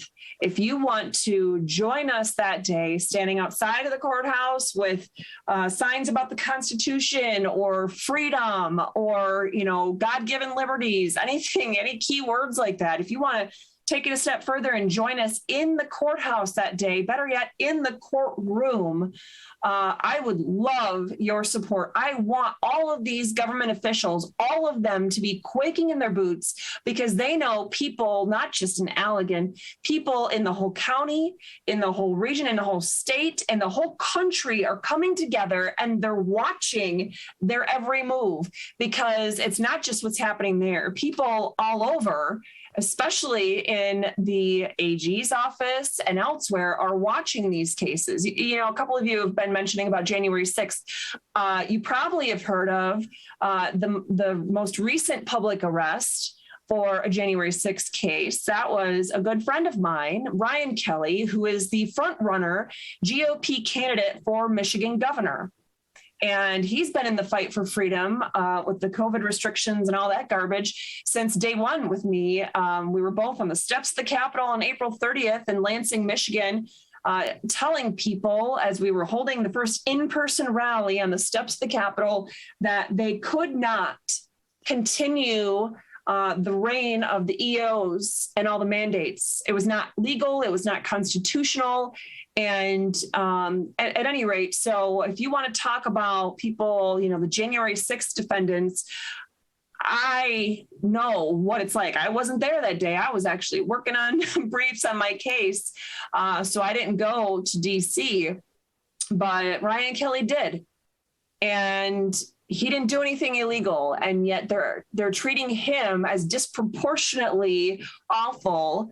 The way they raided his house with 25 agents in front of his 6 young children as his wife cooked breakfast that morning. The way they wouldn't tell her or anybody what the charges were or where he was being taken or when his hearing was. That I was only up there for my mother-in-law's funeral and we were getting ready to leave town that morning.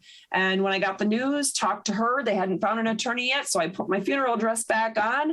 I go to a friend so he can print me thousands of pages. So I have the federal court rules with me because I am licensed to practice there. No, not all bar attorneys are awful and bar attorneys don't swear an allegiance to England. That's all made up bull crap. But at any rate, I, as an attorney, as a bar attorney, swore an oath to uphold the US and Michigan constitutions. And that is what I do. So I had another friend who let me bring my dog there for the day so I can go back downtown to Grand Rapids to be at the federal courthouse. I did a video live streaming to tell everybody to put together, hey, we're going to do an impromptu rally for my friend Ryan Kelly down at the federal courthouse this afternoon. We made it happen. I know what's at stake. I know how rights are being trampled. That doesn't mean the Constitution doesn't exist. That means we have been lazy in our job to hold these government officials accountable. And now is the time that we stand up and do something about it. So, Katherine, real quick, I don't mean to interrupt you, but there's a question here. So yes. You have a motion to dismiss on July 7th. Is that in person or is that online? And I thought you had one on July 15th. July 13th is the trial date, jury trial date. July 7th is the motion. So July 7th there's multiple things happening, but that is the day set for all of my motions to be heard. My motion for the judge to acknowledge I have the right to ADA accommodations. I have the right to assistance of counsel. I have the right to open hearings, all of that, my motions to dismiss. That is the date that he moved it to hear those matters. So is July 7th, though, is that online or is that in person? Hold on a second, because I'm still answering your other question. Okay, got it. The prosecution has also filed their own motion to quash my subpoenas, to stop me from bringing in 2 key witnesses. Which 2, you might ask? The prosecuting attorney and the sheriff himself, because as you saw in the video and as we discussed, they were actually very integral in the events that day and were hands-on with my violent arrest. So I subpoenaed them. And of course, the prosecution is trying to quash those subpoenas. So the motion on their motion to quash my subpoenas is being heard that day as well. That motion is, the judge was very clear this time, for the first time, that it can be by Zoom, but I'm allowed to come in person if I want to. So you can imagine, we will be there. And then he made perfectly clear for the first time ever that the trial will be in person, that all parties must attend in person. That is the only time he has ever said that. In fact, if you look at the Register of Actions, the internal note-taking system of the court, you can see that every one of the 8 times that he has changed the court date for my trial, that they have put in there that it was jury trial, settlement and conference being moved to Zoom on a new date. And I'm like, okay. So at any rate, it is set for people can watch it on the court's website. I would be allowed to participate by Zoom. I guess the prosecutor's allowed to participate by Zoom if they wanted to. Otherwise, we'll be in person July 7th, with the trial date 6 days later on July 13th. So in under a month from now in Allegan County. Okay, because the reason why I'm bringing it up is I want our viewers, anybody listening, that if they want to show up, the address is 113 Chestnut Street, Allegan, Michigan, 49010. Because as of right now, I have the 15th off to support you, but I just realized that you had a motion to dismiss on the 7th. And I'm trying to find out if I need to be there in person or I just watch online to share the link. That way the viewers know where to show up or when to watch. Well, if you go on the 15th, the trial will already be over because it's on the 13th. That's why we're talking about this right now. I'm looking on Facebook, I'm like, what are the dates and times they change it? Because they keep changing it on you to confuse your supporters. I'm like, what's going on? I want to be there. People got to go. So, are we out of time? Well, Google's telling me it's time to get ready for bed, and I never know how to shut them up. So, okay, Google, stop. At any rate, you're supposed to say wiretap, stop. Yeah. So hopefully we've been able to answer questions. I feel very strongly and passionate about the Constitution. So hopefully all of you know that's where my passion is. I'm hoping that I was able to answer. Yeah, we should get rid of 90% of laws. Absolutely. And the tax code. Anyway, so I see that there, oh my gosh, I didn't even realize that it kept going.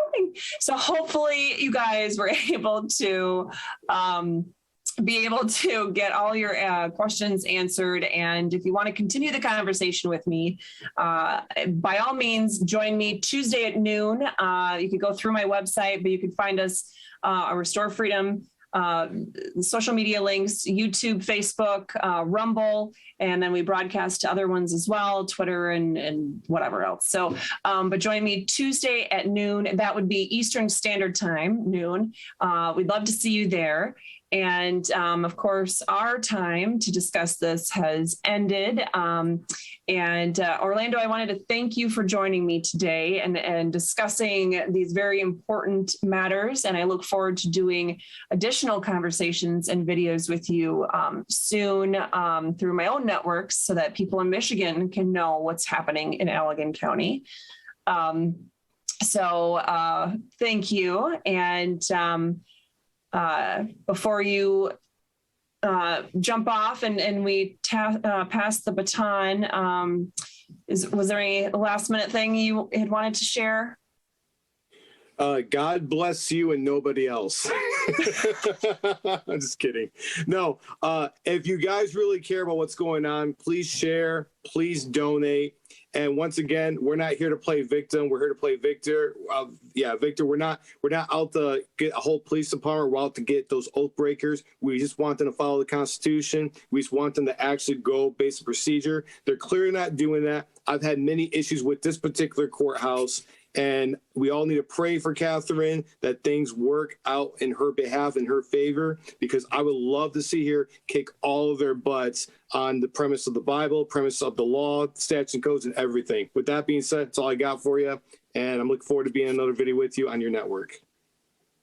All right. Well, you and I will touch base soon, Lando. Thank you. Have a great night. Likewise. And hey, the Kath, how are you doing? I'm good. How are you? Oh, just sweating in my office. I unfortunately forgot that my AC stays at least at 82 or above throughout the day. Oh my. Yeah, I normally try to bring it down a little bit when I know I'm going to be in here, but totally forgot today. So. Yeah, and then on top of that, everything you had to go over, I'm telling you, I had to go take some blood pressure medicine. It's like, dang. Oh, I wanted to put my fist through the screen at those sheriff's department. Oh my goodness. I don't know how you kept from doing a no-no, I guess.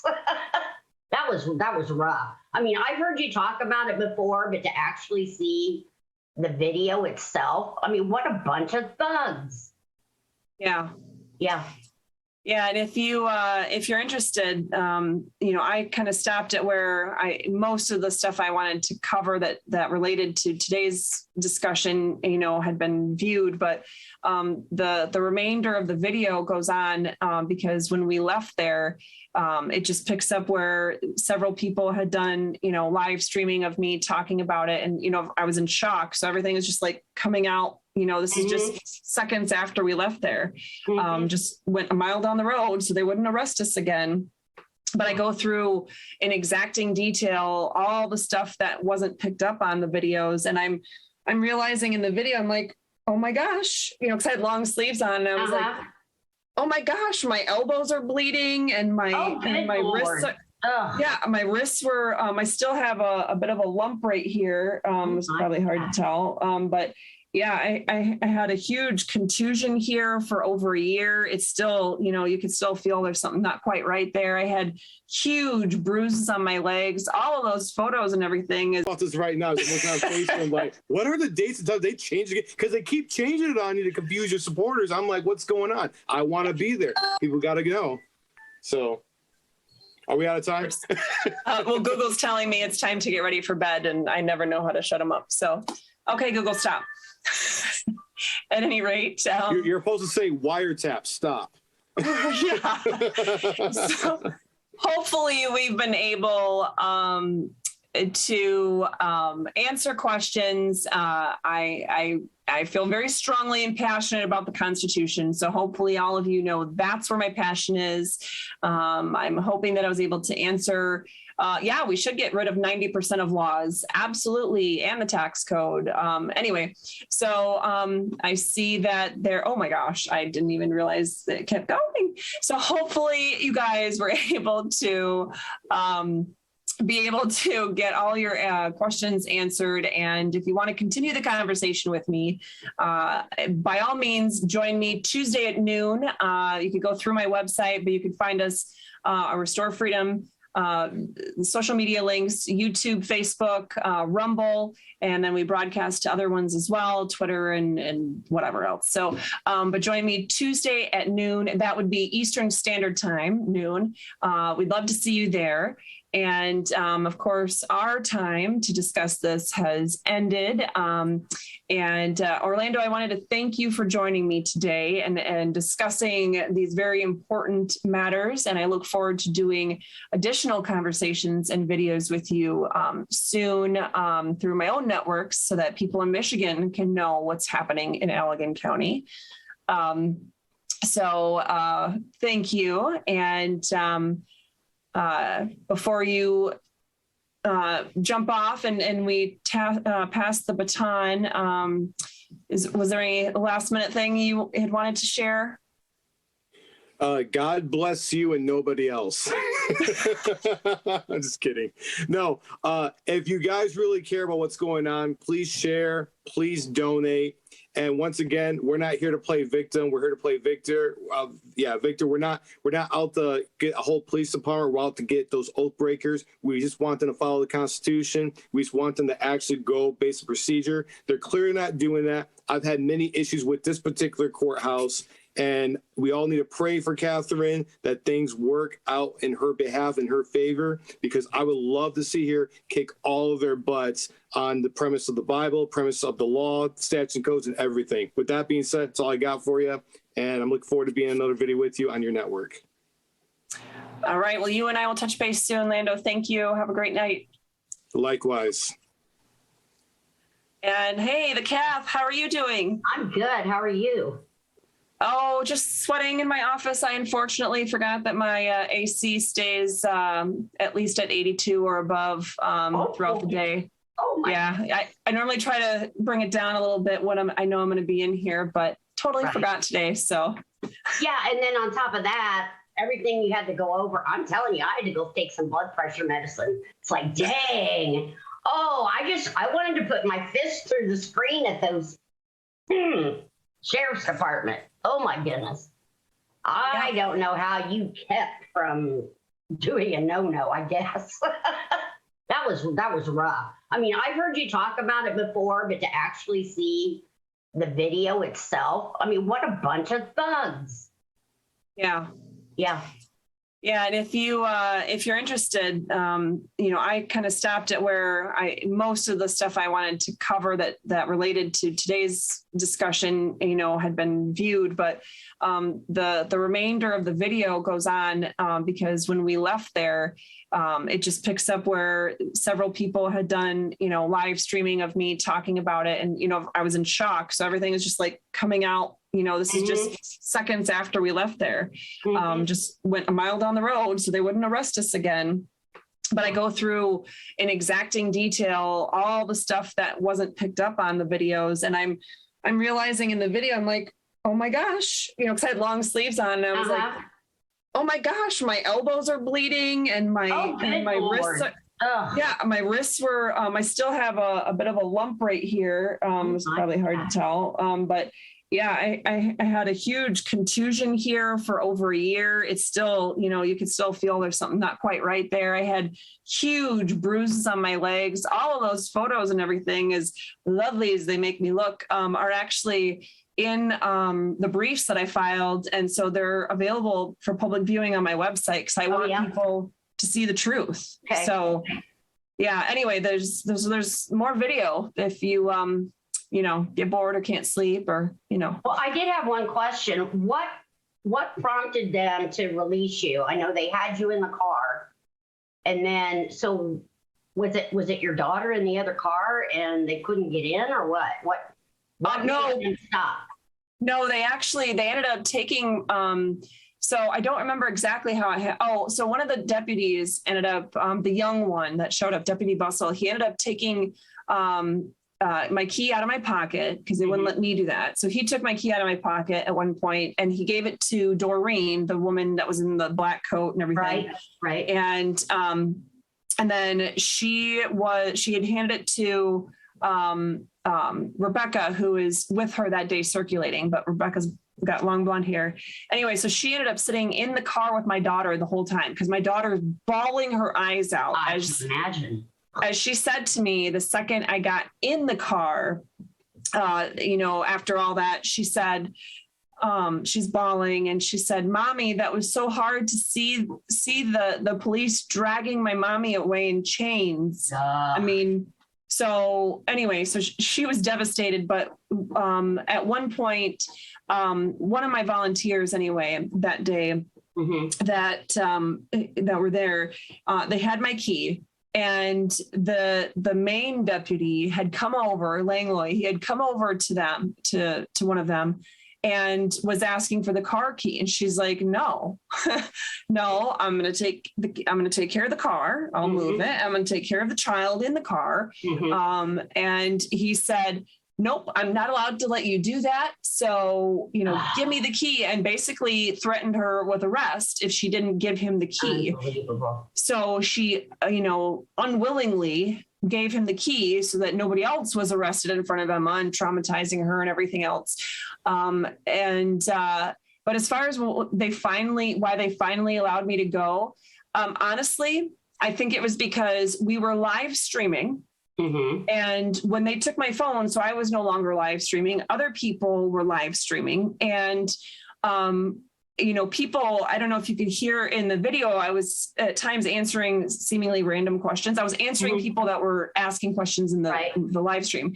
And so people were saying, like, what can we do? And I said, well, you can call the prosecutor's office. You can call the sheriff's department. You can, and people, I guess the video somehow kept going after they had my phone. And I thought, it was all shut off. Right. It kept going though. And people were saying in there that they were on their way down to the Allegan County Courthouse to protest what was happening and to support me and to demand my release. And I know they kept watching the video feed, because after I was in my car and I'm getting ready to go, and I mean, this man has traumatized me to no end. Oh. He comes back up to my car and I'm like, your car's in my way. I can't leave because your SUV is in my way. But he comes up to my window and he's like, yeah, so just a personal favor to me. No joke. Personal favor to me. Could you please go back on your live stream and tell all your followers to not go to the jail since we're not bringing you there? And I was like, I think it's not even going, but sure enough, it was. So I went on there and I said, hey, people, I'm not, they released me. I have charges, but I'll have a court date and they're letting me go for now. Mm-hmm. So I think it was 100% the fact that people were getting ready, and maybe some had already called or gone there, but they knew, and they were watching me in my social media from the first moment it all happened. Right. Oh, wow. So that's the only reason why they did that. And that's the only reason why I think I would feel comfortable with any proceedings going forward, is if the people are there to see what's happening, because I mean, they threw my husband physically out of the courthouse on February 4th. Are you kidding? For what reason? Because whatever, I don't know, that they wouldn't let him in the courtroom with me. So then he's trying to see what's going on and use his phone. And they're like, nope, you can't do that. And they threw him physically out. The time before that, during my arraignment on January 11th, 2021, they literally denied Lori, who's actually, I guess, still on here with us. Lori's still out there. Yeah, she's been posting. But they denied Lori and Mike, my husband, even access to get into the courthouse altogether. It's January in Michigan. I mean, it's freezing, and they wouldn't even let them in the building. Guilty, cover up, guilty. Exactly. Yep. And didn't allow anybody in the courthouse or in the courtroom with me for either of those hearings. So ridiculous. Well, first off, deepest sympathy for the loss of your mother-in-law. I was sorry to hear that. Thank you. And, but my goodness. So they just keep postponing. So it's July now. My husband's birthday, July 7th. I know. And mine's July 3rd. So we get to spend my birthday prepping and his birthday actually arguing in court. Good times. I think you need to get on some of these media outlets. I'm not a Fox fan, but Tucker seems to be spilling things lately, and there's many out there. Steve Bannon, gosh, you can get on the war room, We've tried throughout the almost 2 years this has been going on, and it's weird that we get very little traction. So if anybody has connections and they want to get those people connected with me, I mean, I would absolutely love to get the story and get the word out there. Oh, gosh. Well, we'll have to get on that. Maybe, hey guys, we need to hit Indy up. Indy seems to have connections to everybody. I wonder if he could get the story told, or get her hooked up with somebody. Yeah, call Mike Lindell. Yeah, God love him. He's been banned from Walmarts now. I mean, this is just getting to be just ludicrous. That's all I can say. But anyway. Yeah. Well, I appreciate you letting me crash the first few minutes of your show. No, I'm always happy to talk to you. Always. I'm just sorry you're going through this. And I know it's your bedtime because your little buzzer went off, but anyway, we were just all holding our breath. I think chat agreed. We were just praying that they didn't turn your daughter over to CPS. OMG. That would have been a disaster. So, you know what? God had his hand in this. Yeah, yes. He did. Yeah, and I know how ugly the CPS system is firsthand because I've served as a lawyer guardian ad litem for children in abuse and neglect cases in 2 different states. And I've had to personally be the one to challenge those government officials who will rip children out of their homes for literally no legitimate apparent reason whatsoever.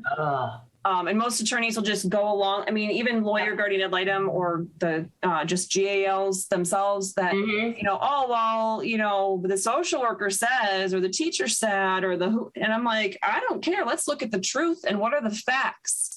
And we need to start with the presumption that a parent should probably be the one parenting their own children and that the government doesn't have some inherent right to our children. So yeah, I knew that if they were going to beat me up and leave me, bloody and cut up and in handcuffs in the back of the car, and there's telling me CPS is going to take your kid and, they're coming now to get her and, you won't see her again. I'm like, I don't know what's going to happen because clearly they're not actually following the law. If we were going to follow the law, I wasn't going to be worried. No, but apparently nobody's interested in following the law anymore. So, right. Oh my gosh. Well, I know chats, everybody out there is on your side. So, oh yeah, Steve. Yeah, I think we brought that up before. Steve Peters. Oh my goodness. Does anybody have any insight on him? Steve Peters. Do you know who he is? Red Voice. What is it? Red Voice America. He is something else. I mean, he's been out there just hammering all of the cabal and the manufacturers of all of these jabs, etc. He has got a big platform. Oh yeah, hey, email Patrick. Maybe Patrick. Yeah, Patrick, who was on right before you were on with the campaign show. Yeah, Patrick's an independent journalist and he knows everybody. And he probably could do a story on you too. That's a good point.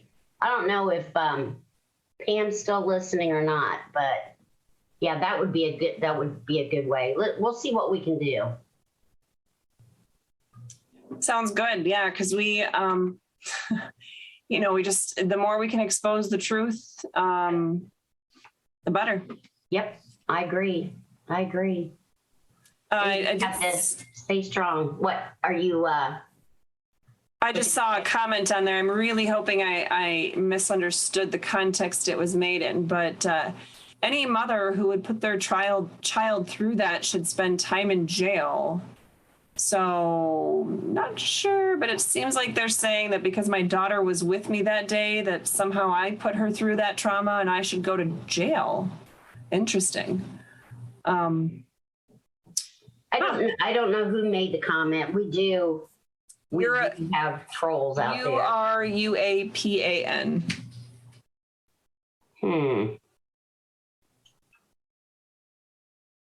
Possible there was a different context there, but I'm like, strange. So anyway, I've never seen this person before, so I don't know. No, we just need to just let that one go. Just let it go. I've never seen this person in chat. Yeah, that's a troll. That's a troll. They're saying that's a troll. So anyway, no. None of us talk like that, so. And the first time I ever talked to Alan on the phone, it was maybe a few days or a week prior to the first time he had me on his show, right. And I was telling him about the incident. And I remember saying he was just disgusted at these guys. He doesn't even call them men because, real men would know better. But at any rate, I said, well, the thing is that, in some respects, I don't regret having my daughter with me because, first of all, I'm a stay-at-home mom. I'm a homeschooling mom. She's always with me. So what would I have done with her? Leave her at home at 6 years old unattended? But she got to see me standing up for the Constitution, for the rule of law, for other people who were not as well equipped to defend themselves. Right. She got to see me willing to lay it all out there and respectfully but firmly fight for what was right. Right. And not be, willing to just, okay, fine, whatever. And, and not do what a lot of other people do, which is just, do a lot of social media posting with memes or resort to name calling and swearing and all kinds of other stuff. I mean, I just wanted them to look at the law, and she saw me fighting in that way. And I hope my daughter, hope all my kids, as they continue to grow up, that they learn to handle their problems, especially with the government, in that way. So not all was lost, I guess. No, not all was lost. And when it's all said and done, you do have the law and you have the Constitution on your side. So, let the cards fall. Just have faith and for strength, and you'll get through this. You'll get through this. You'll come out on the other end much better. And that's it. Well, I appreciate the support, and I appreciate all of you in comment land who are out there supporting as well. But it is indeed past my bedtime. So well, you go on. Yeah, I understand. I'll be especially up on for Father's 2 Day. hours. What's that? Especially on Father's Day, since when I agreed to fill in, I totally forgot that it was Father's Day today. See, yeah. You better get off and. So I'll go give my husband a big hug and say thank you for letting me do this on Father's Day. Just blame me. Say some chatty Kathy was talking to me and I couldn't get off. I think he would believe me because he's hung around and listened before the few times that we've chatted. See, I know. And I was named after the chatty Kathy doll. So there you go.